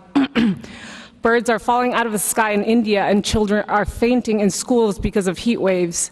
There's flash flooding in the Middle East, and people are driving around in their cars because they can no longer withstand the heat in their homes. There are people suffering from droughts in Africa, and wildfires are happening in the US and Europe. And that's just at 1.1. If we breach 1.5, many small islands will no longer exist, and those that do will no longer be a place we want to call home.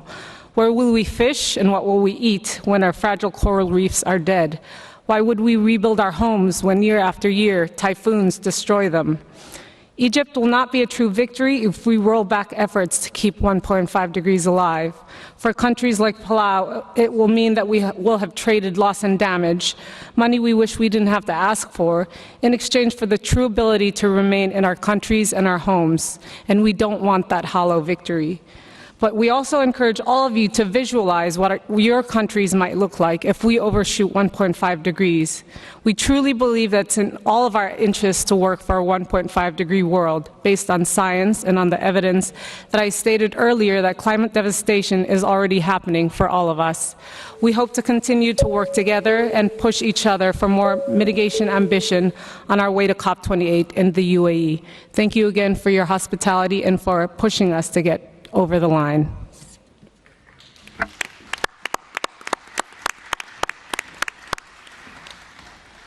I thank you. I will now open the floor for statements from the observer organizations. I encourage them to make brief statements of 2 minutes. I would like to give the floor to a representative speaking on behalf of the local governments and municipal authorities. You have the floor. Monsieur le Président, President, it's an honor and privilege to represent the European Committee of Regions as a member of the EU delegation to COP27 and representative of the constituency of local governments and regional authorities, and as a mayor in France. Indeed, mayors, presidents of regions, and locally elected officials throughout Europe and around the world have come to Sharm el-Sheikh over the last 8 weeks to share their climate ambitions, which have very often been higher than those of their states, but also to demonstrate that they are the source and driving force of climate action on the ground. And climate change is indeed a global challenge requiring local responses. Without multi-sectoral, multi-tiered responses, we will neither achieve the Paris Agreement goals nor mitigate climate change in our societies. Local and regional governments therefore thank the Egyptian presidency for having organised with UN Habitat the very first ministerial meeting on urban development and climate change at a COP, and we invite future COP presidencies to have a ministerial meeting on urban development and climate change, as has happened at this COP27, as a standing item on the agenda. And in particular, we commend the launching of the Sustainable Urban Resilience for New Generations project. Our constituency calls on the Secretariat and future presidencies to formally include the role of local communities in developing nationally determined contributions and drafting national adaptation plans. If we welcome the fact that funding of loss and damage has been addressed, we nonetheless feel that ultimately, inevitably, we will have to deal with the issue of direct funding of local communities. And our constituency nonetheless points out with concern that the local issue is not attracting the attention it warrants, and there is insufficient recognition of the local and regional communities, whereas decentralized action is a crucial lever for accelerating climate action at the local level. We, in our associations, pool our efforts for the new phase and implementation of the Paris Agreement. Thank you. I thank you. I would like to give the floor to a representative speaking on behalf of women and gender non-governmental organizations. You have the floor. Thank you, Mr. Chair. My name is Carmen Capriles, and I speak on behalf of the Women and Gender constituency. We leave Sharm el-Sheikh and COP27 with outcomes that lack grounding in international law and in the best available science, with minimal stakeholders' engagement and the continued prioritization of corporations and false solutions. But we see this year after year. Nevertheless, we celebrate the leadership and tenacity of developing countries, grassroots movements, and civil society, pushing forward our collective demand for a fund on loss and damage. This must be delivered resources to communities whose lives and livelihoods are being devastated at an increasing rate due to climate-induced damage. This is just the beginning. But parties, we refuse to be complacent in an outcome that treats the symptoms but not the cause. Failure to take urgent action to mitigate this crisis, to keep 1.5 alive, to refuse the call to phase out fossil fuels, to allow carbon offsettings and loopholes drive us deeper down into the path of false solutions, we are plunging holes in a dam that's structurally fractured and ready to break. We recognize an 11-hour decision under the Gender Action Plan, but we remain deeply frustrated with the total lack of substantive review that occurred here and in the lead up to the COP. Instead, parties negotiated for hours, not on what is needed to urgently progress on gender-responsive climate action that meets the needs of women and girls in their diversity, including centering the leadership of indigenous women, but instead over the weakest of the text that at best in relationship to finance reiterate the mandates already existing under this pressure, and worse in relation to understanding the ways in which climate change exacerbates inequalities. This represents a rollback on normative language under UN on gender equality and human rights. We are not defeated, but unfortunately, this COP, these negotiations are already lost and damaged. And if you want to fix it, you can start by kicking out the polluters from this space. Thank you.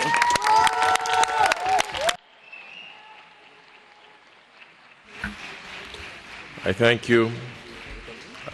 I would like to give the floor to a representative speaking on behalf of children and youth non-governmental organizations.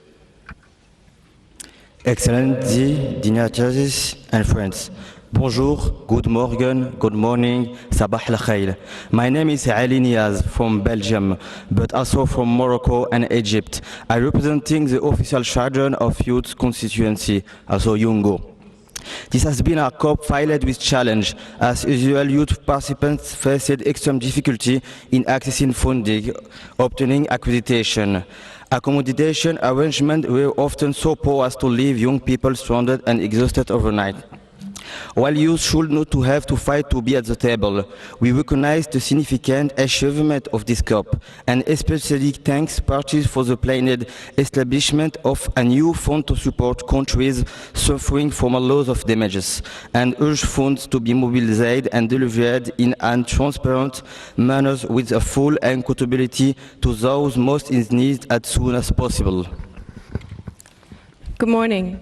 My name is Stephanie Behrensen. I'm from Germany, representing the official children and youth constituency, Yungo.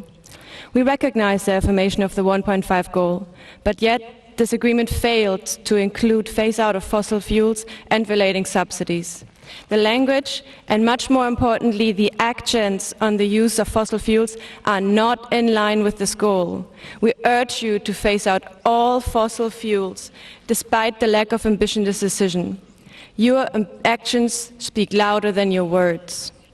We also have serious concerns that this outcome was influenced by the presence of over 600 fossil fuel representatives here at COP27, who outnumbered the representation of the entirety of global civil society, children and youth. This unjust imbalance cannot be repeated at future COPs. We must have new mechanisms to prevent risk of conflict of interest. Under Article 6, we remind parties that environmental integrity and respect for human rights are essential for getting cooperative approaches such as carbon markets right. In the next stages of deliberations, we urge all parties to work with Yungo to deliver these vital roles with stringent definitions for our common future. We continuously request the support of the Secretariat, future COP presidencies and other stakeholders to facilitate financial support for implementing the annual Conference of Youth and other projects. Finally, we welcome and celebrate the highlighted role of youth and, for the first time, children in addressing climate change, and hope parties will heed the recommendation to include youth in their national delegations at future climate negotiations, so that the perspective and ambitions of youth can always be heard. We are the present and we are the future, and we will hold you, our global youth leaders, to account on delivering the commitments of the Paris Agreement, even if so few of you are still in the room. We are the present and we are the future. There's no climate justice without human rights. We are not yet defeated, and we will never be defeated. Shukran.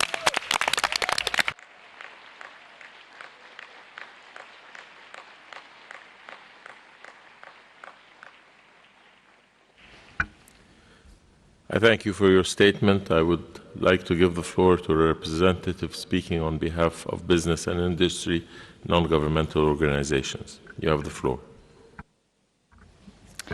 Mr. President, Excellencies, distinguished delegates, ladies and gentlemen.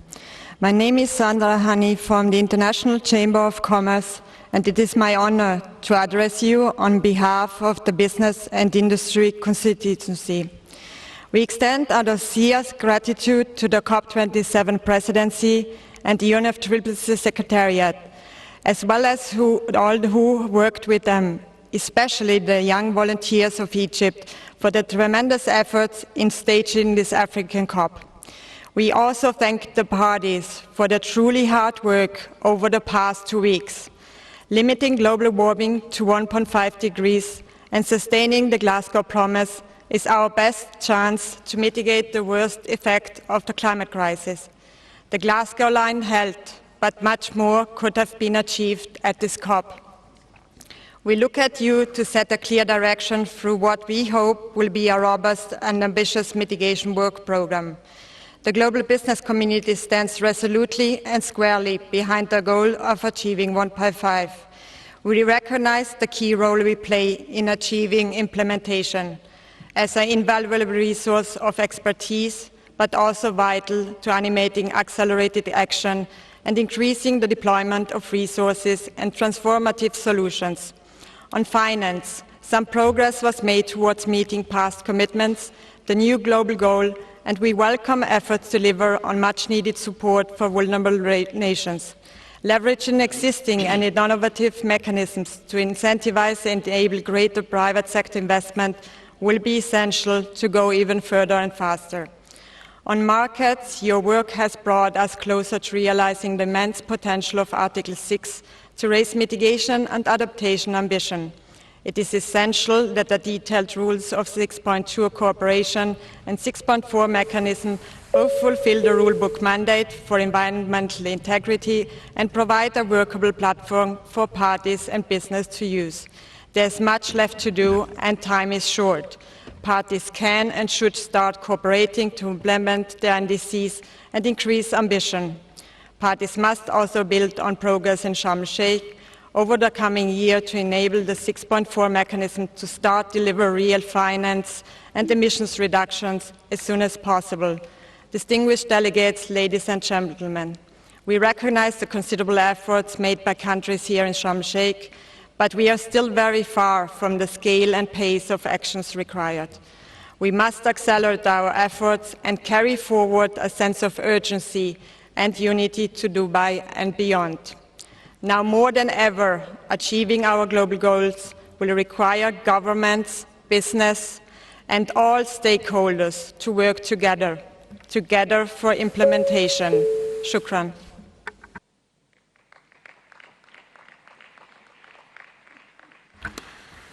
I thank you for your statement. I now give the floor to a representative of ENGO, a constituency of environmental NGOs. The floor goes to the representative from Climate Action Network. You have the floor. Mr. President, my name is Tasnim Esop, and I am speaking on behalf of the Climate Action Network. This COP27 delivered an historic outcome on the Loss and Damage Fund. This decision, taken on African soil, brings hope for vulnerable, impacted peoples and communities, not just in the continent, but for the entire global South. This is a first step in a process to rectify the systemic injustice to billions of people, particularly in the global South, who are the least responsible but are on the front lines of the climate crisis.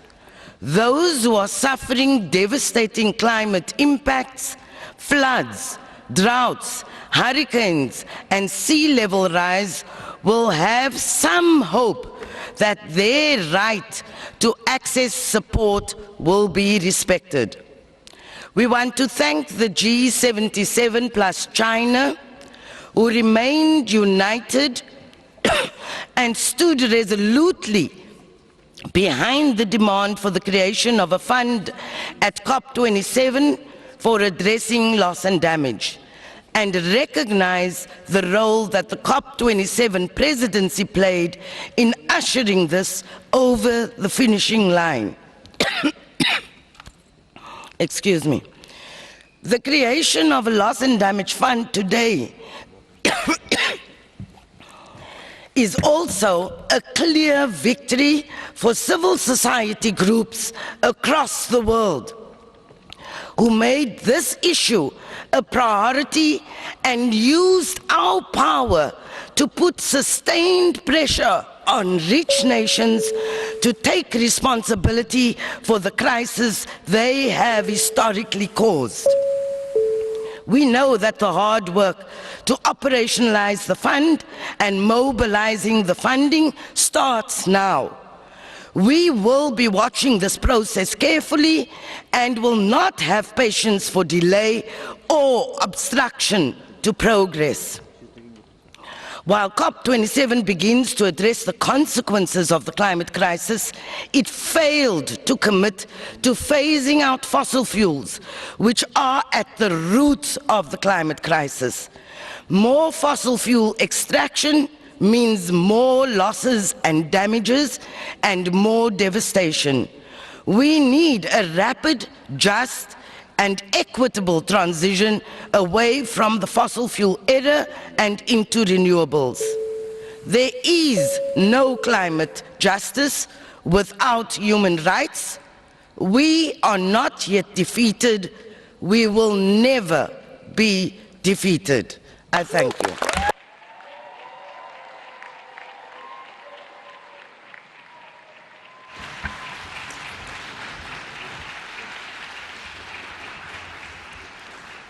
I thank you for your statement. I would like to give the floor to a representative speaking on behalf of the indigenous peoples' organizations. You have the floor. Yedekshun Wanwan. Good morning. I am Squaquash Dunstan Moore and Nickaquam and Yakima youth from Kamshin, also known as Lytton, British Columbia, and Canada. Indigenous peoples arrived in record numbers to Sharm el-Sheikh this year, bringing with us our culture, knowledge, and urgent calls of our communities.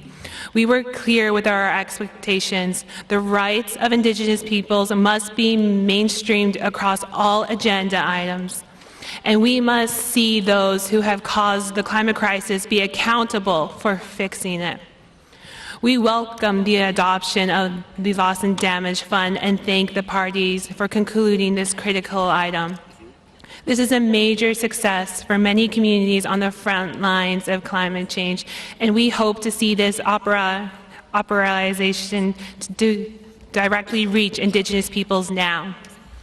However, COP must take more decisive action to preserve our lifeways, our people, and our planet. For us, this is a matter of life and death. We cannot endure another year of climate disasters, loss of our sacred sites, cultures, identities, and people. Yet, instead of delivering on the bold promises, COP27 has otherwise come to an end with the feeling of apathy and disappointment. The urgency and hope we heard from world leaders and parties in week one has quickly been overshadowed by false solutions which do not reduce emissions at source, including and reliance on carbon markets, net zero frameworks, and nature-based solutions. That delay real reductions replicate new forms of climate colonialism and fall short of 1.5. Weak or absent language on human rights and rights of Indigenous peoples and the rights of persons with disabilities in many agenda items means that this COP has compromised on the uncompromisable. This is evident especially in Article 6, with a rushed conclusion removing many safeguards and references to rights, thus failing to uphold parties' existing commitments under other agreements such as UNDRIP, and leaving our communities at risk of carbon colonialism that further encroaches on our territories and ecosystems. Mr. President, Indigenous peoples are the guardians of our Mother Earth. We have the solutions. We must be in the decisions. We are going back to our land to implement real climate actions and hope that parties will join us at COP28 ready to commit to real progress. Our rights are not negotiable. Thank you.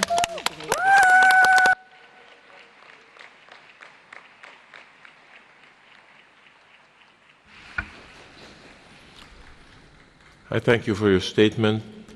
I would like to give the floor to the representative speaking on behalf of trade unions, non-governmental organizations. You have the floor. Thank you, Mr. President. We are proud to be here on behalf of the trade union movement, representing workers worldwide. And it is crucial that we are here, because worker voices are being excluded. The world has been through transitions before. And for workers, transition is all too often a dirty word, a word that means job losses, poor working conditions, exploitation, being left behind. We cannot repeat these wrongs. We must learn from the past. And this is exactly why a just transition of the workforce, as explicitly stated in the Paris Agreement, is essential. At COP27, there have been steps forward, but also a rollback which jeopardizes workers. Positively, there are cover decision references to social dialogue and social protection. A social dialogue between trade unions, employers and governments is vital. Workers must be at the table, shaping their own futures. And they need universal social protections, including healthcare and unemployment, when the climate crisis or the low-carbon transition affects them.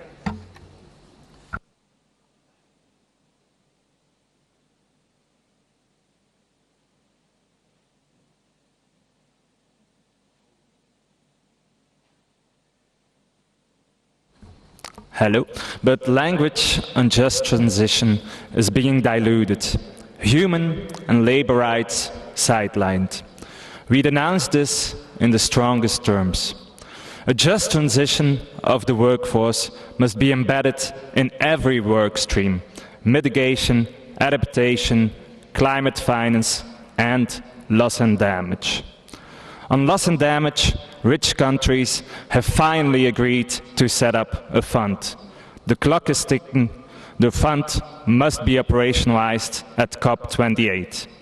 On mitigation, particularly fossil fuel phase-out, we're not seeing the progress the world needs to keep 1.5 alive. This is devastating. How much longer will you put profits before people and planet? This was to be the implementation COP, the Africa COP. But implementation is not on the scale or at the speed that workers need in Africa and worldwide. We need more, and we need it now. People power, climate justice, we are not yet defeated, and we will never be defeated.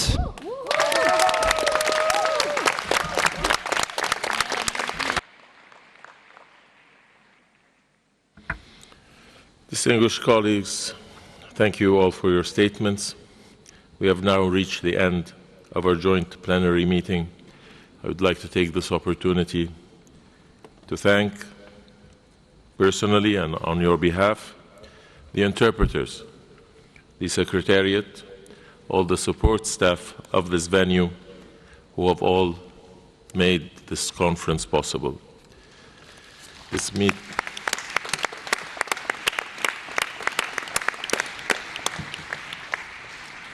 This meeting is now adjourned. I now declare the conference closed.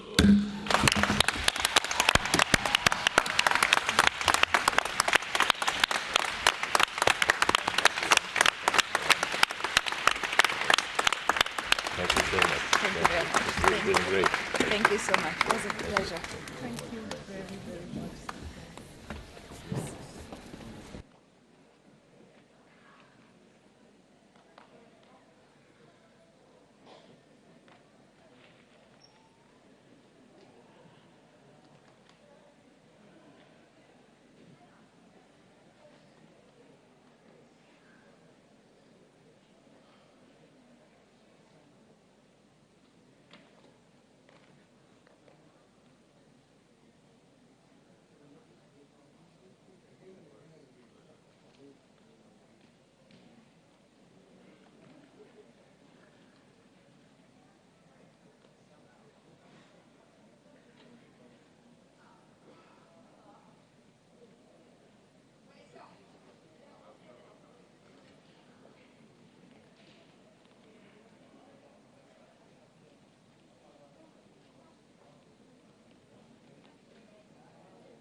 Test 1, 2, 3, 4, 5. Can you hear me well?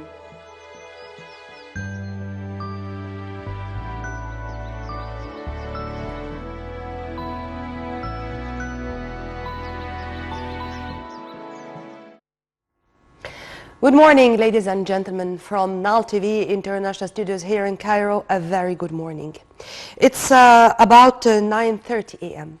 For the past 4 to 5 hours, we were watching the plenary session of the UN COP27 summit, which was hosted by the wonderful Red Sea resort of Sharm el-Sheikh from the 6th to the 18th of November.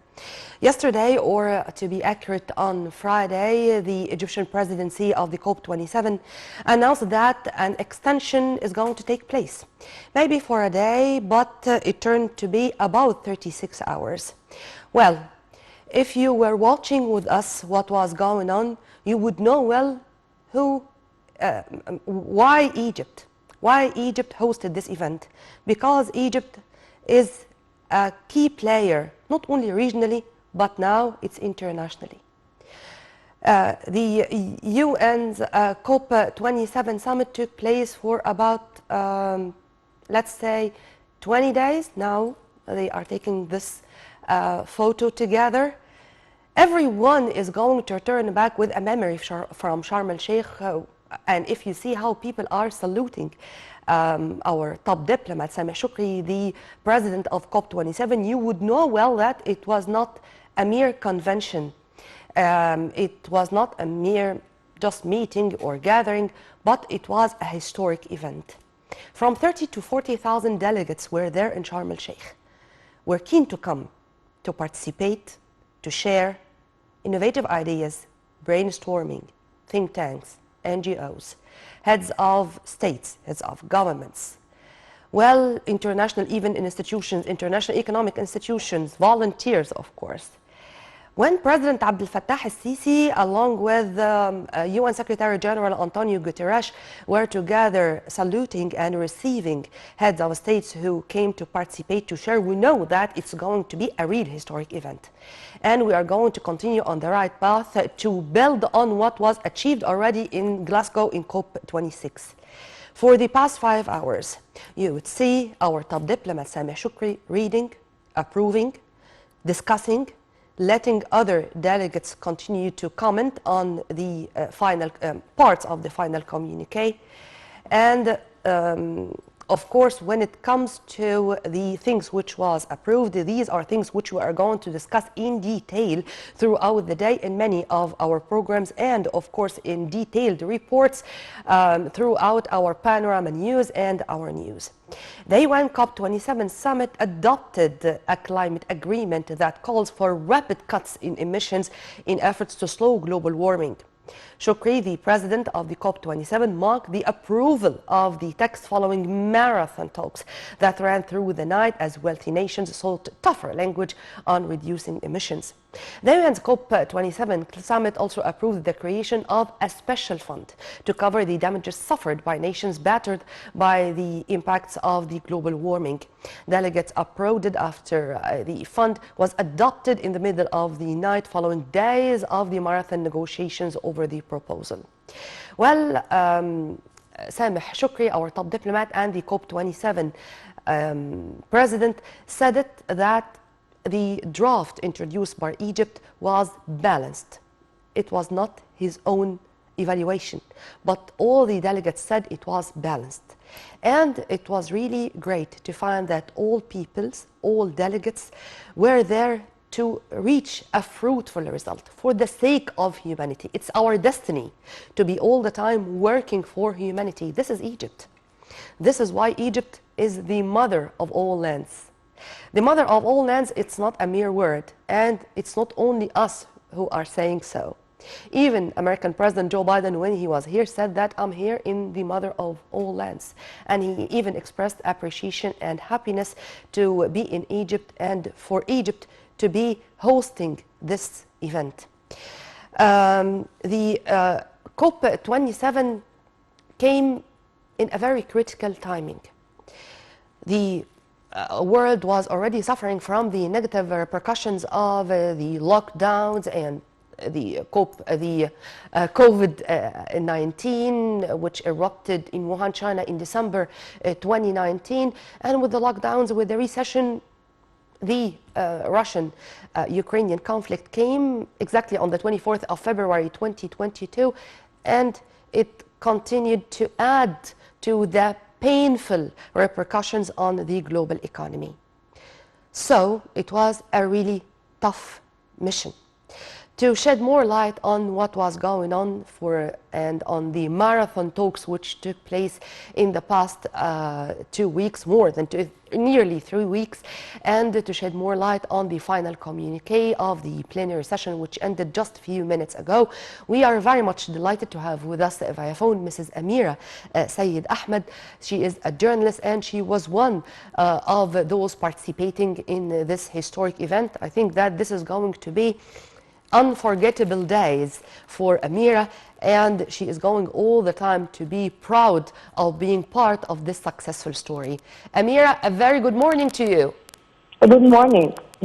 I don't know if you were listening to me or no. I think that those nearly 3 weeks are going all the time to remain in your memory, and you are going to feel proud all the time to be part of this successful story. Congratulations for being there. Congratulations for being the one.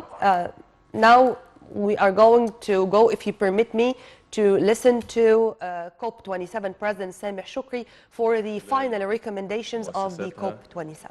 من خلال المتابعة الدقيقة والمستمرة لسيادة الرئيس عبد الفتاح السيسي منذ الإعلان عن فوز مصر باستضافة هذا المؤتمر لكل الفعاليات التحضيرية التنظيمية والموضوعية، ودعم سيادته لعمل الأجهزة المصرية المعنية في النواحي التنظيمية والموضوعية.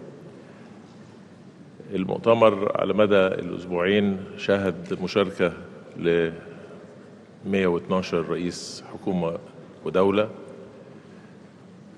فعاليات خلال الشق الرفيع المستوى لدوائر مستديرة تناولت عديد من الموضوعات ذات الارتباط الوثيق بقضايا تغير المناخ. تم خلال المؤتمر طرح الأيام الموضوعية بمشاركة عدد كبير من الوزراء من مختلف أنحاء العالم، كما تم التفاعل مع كافة المستويات الرسمية والمجتمع المدني وقطاع الأعمال في أحداث متتالية تفتح مجالات عديدة للتعاون مع الشركاء الدوليين في إطار دعم جهود مصر في مجالات التخفيف والتكيف من أجل الحفاظ على البيئة ومواجهة التحديات الخاصة بتغير المناخ. ما حققه هذا المؤتمر هو التأكيد الحي ما أطلق من أن مؤتمر شرم الشيخ هو مؤتمر التنفيذ. We launched from the COP27 in Sharm el-Sheikh initiatives. وإنما سعى منذ اللحظة الأولى ومنذ الإعداد خلال السنة الرئاسية الانتقال من الرئاسة البريطانية للرئاسة المصرية. Since we assumed the presidency from the British side. وتجسد ذلك في النجاح بعد مشاورات مطولة ودقيقة بأن يضع على جدول الأعمال قضية الخسائر والأضرار وأن يتعدى ذلك بأن يتم اعتماد مقرر and to adopt a resolution للخسائر والأضرار to have a fund for the loss and damage just for the very first time to face these huge challenges as many countries are exposed, particularly the developing countries, to the bad negative repercussions of climate change. This is a historic achievement after 27 years of tackling and demand of the African states to reach this result. This is a historic success for the conference, all the stakeholders, all the parties, and of course this is another success for Egypt, which holds the presidency of the COP27 and worked تجاوز to cross all the obstacles and challenges affiliated to ما تم من مشاورات what was tackled in the negotiations, قيادة العمل also leading the action وشفاف in a very transparent and objective manner, a comprehensive one, tackling all sides and all elements which were discussed by stakeholders and parties throughout the days of the conference. Also, Sharm el-Sheikh program for adaptation, it's another fruitful result. This is another plan, work plan, another ambition to preserve and to maintain the temperature of our planet Earth to 1.5 degrees Celsius, opening new horizons, opening new doors, new gates for new successes for the governments to work on reducing the carbon emissions and to assure, to boost the plan, the international plan for adaptation, to push it forward, to finish this approach in COP28. This is in addition to many resolutions which were approved, including main elements in addition to the collective document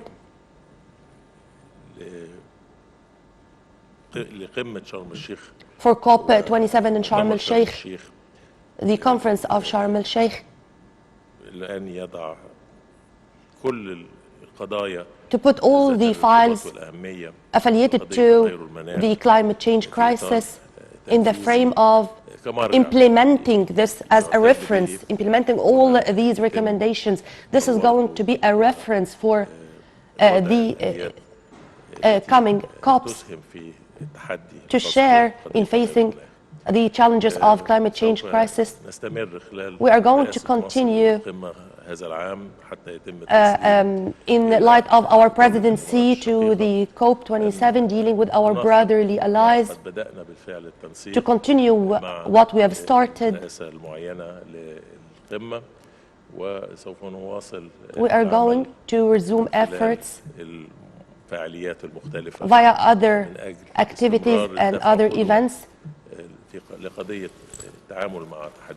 to push forward the efforts to face the climate change crisis and to work with the states which are exposed to the dangers and threats of climate change, to be able to shoulder their responsibilities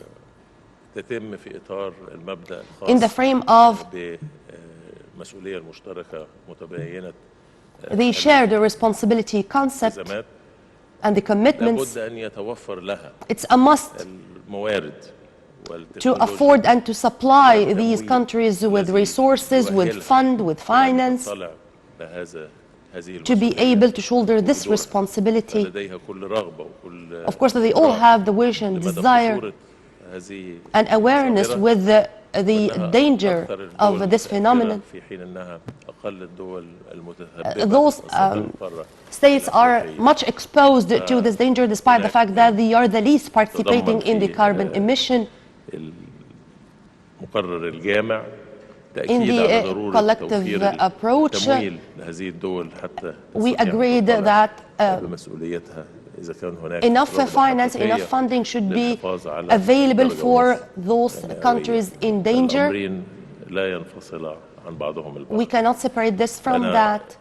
Of course, I do thank the Secretariat of the conference, all the teamwork which participated in all the aspects, in all the events, in all the activities, from preparing this conference till what was going on in the past 3 weeks, all the apparatus, all the stakeholders, to preserve this image with which all the participants felt that it was a historic event. 66,000 participants were here participating in this event.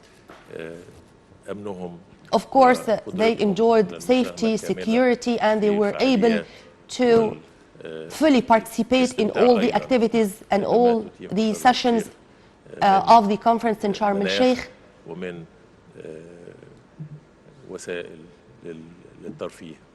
They enjoy their time in the Ritz Resort of Sharm el-Sheikh, whether with participating in the events or entertainment in Sharm el-Sheikh. Multilateral action here was a message sent to the whole world. It was a very tough mission to face all these challenges, to reach a final communique or a way to deal with the ambitions and also some reservations. Of course, they should be taken into consideration. There is a point of togetherness.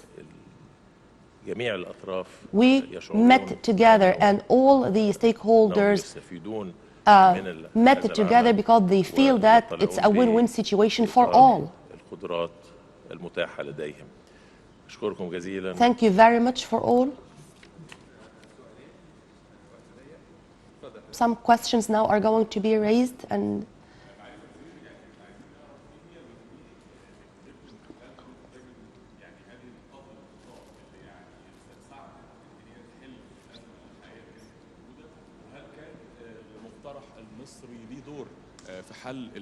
we'd like to know if the Egyptian draft had a role in reaching this final communique. Would you please, again, we are asking about the solutions which were reached to find a way far from these points of differences which were raised among different stakeholders, and if the Egyptian draft had a role in this. Regarding all the thorny issues which we differ on, we tackle them in many sessions to reach a final result. We adopted a path in which all stakeholders participated, and we reached a solution by reaching this pivotal role of the foreign ministers to facilitate these negotiations and to pave the way for listening to all stakeholders and all parties. And by this we reached these positive results. The Egyptian presidency of the COP shouldered this responsibility to listen once again to the reports which were released by the ministerial groups and to open the door for more to follow up more on all the discussions. And in the past 48 hours we were in non-stop meetings around the clock for the past 48 hours. Maybe we lost only 1 or 2 hours, but we were for the past 48 hours listening to all stakeholders, to all participants, and to summarize or to reach a point on which we meet to answer at least the least ambitions and the best interests of all the delegations. And this is the nature of multilateral work. Of course, not every party or every side is going to fulfill its own ambitions, but it's a collective work. When there is an ambition, but there are other things which we should take into consideration. The other parties, they do have also ambitions, and it's all for boosting work to face the climate change crisis. We took all this into consideration, the ambitions, the capabilities, the points of differences. We took all these things into consideration to reach the final communique. Egypt shouldered this responsibility to release drafts and to negotiate unofficially first before going to the official sessions regarding these texts and to see if they can be a base for reaching an agreement. And thank God today the result proved the success of what we have done. With all the negotiations, with all the dialogues, with all the sessions in the past 2 weeks, we listened to all stakeholders, to all participants in a very transparent, objective way, and we listened to all the ambitions without making much noise, without appearing obviously in front of others.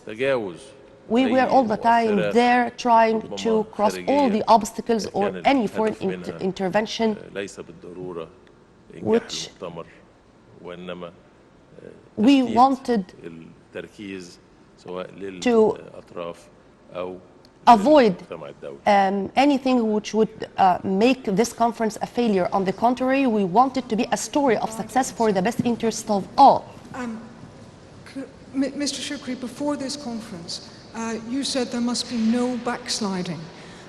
But what we've seen here is that an awful lot of countries tried to backslide, tried to go back on previous commitments. Can we, as a world, really make progress on the climate crisis when so many countries are trying to take us backwards? Well, definitely I stand to what I have previously indicated, and it was my objective and intention, and I believe I succeeded in avoiding that any of the parties were to backslide. And we did make it absolutely clear that what was achieved in Glasgow would be the foundation. And that was a bottom line. But it wasn't just a matter of backsliding. We also indicated that we would not accept any backtracking. And I think we have also in the text provided that there wouldn't be any backsliding or backtracking. This is fundamental. But we recognize that there have been indications of a disappointment in certain quarters who had a higher degree of ambition. But that disappointment, I think, should be put in context. I think the level of ambition of all of the parties is equal. They recognize the science, they recognize the existential nature, they recognize the need for the common but differentiated responsibilities and the basis of maintaining the attachment to the legal framework from within we reach. But there is a need for especially the developing world to be provided the finance so it can undertake the just transition, that it can absorb the technologies, that it can have affordable finance without the extra costs that are encumbered, the increasing debt burden that necessarily causes a disruption and an inability to undertake the same level to demonstrate in practical terms their ambition, which is equal to every other party's ambition. So it is, I think, important during the year of our presidency until we hand over to the Emirates. I will be an advocate for the preservation of the 1.5, for the increase of all ambition within the capabilities that are available, and in the preventing any form of backtracking or backsliding, and to have certainly the moral courage to indicate when there is a threat of that happening. And again, I highly value the impact of civil society and their commitment and advocacy and the passion of their appeal, which does resonate with the parties and which drives this process forward. We can only do this together. We have risen to the occasion. The parties have heeded my repeated calls not to squander this moment, but to undertake the responsibilities. They have undertaken them. It's even if we consider an incremental increase, we have to recognize and compare where we were at COP1 and where we are today. We have achieved progress. We need to achieve more progress, provide the resources, provide the finance, but the commitment, I think, of all of the parties is equal. And again, I convey my appreciation for the level of flexibility and willingness to engage. I think none of the parties have had any sleep at all over the last 24 hours in constant engagement, and I have every respect for all of the parties and the manner in which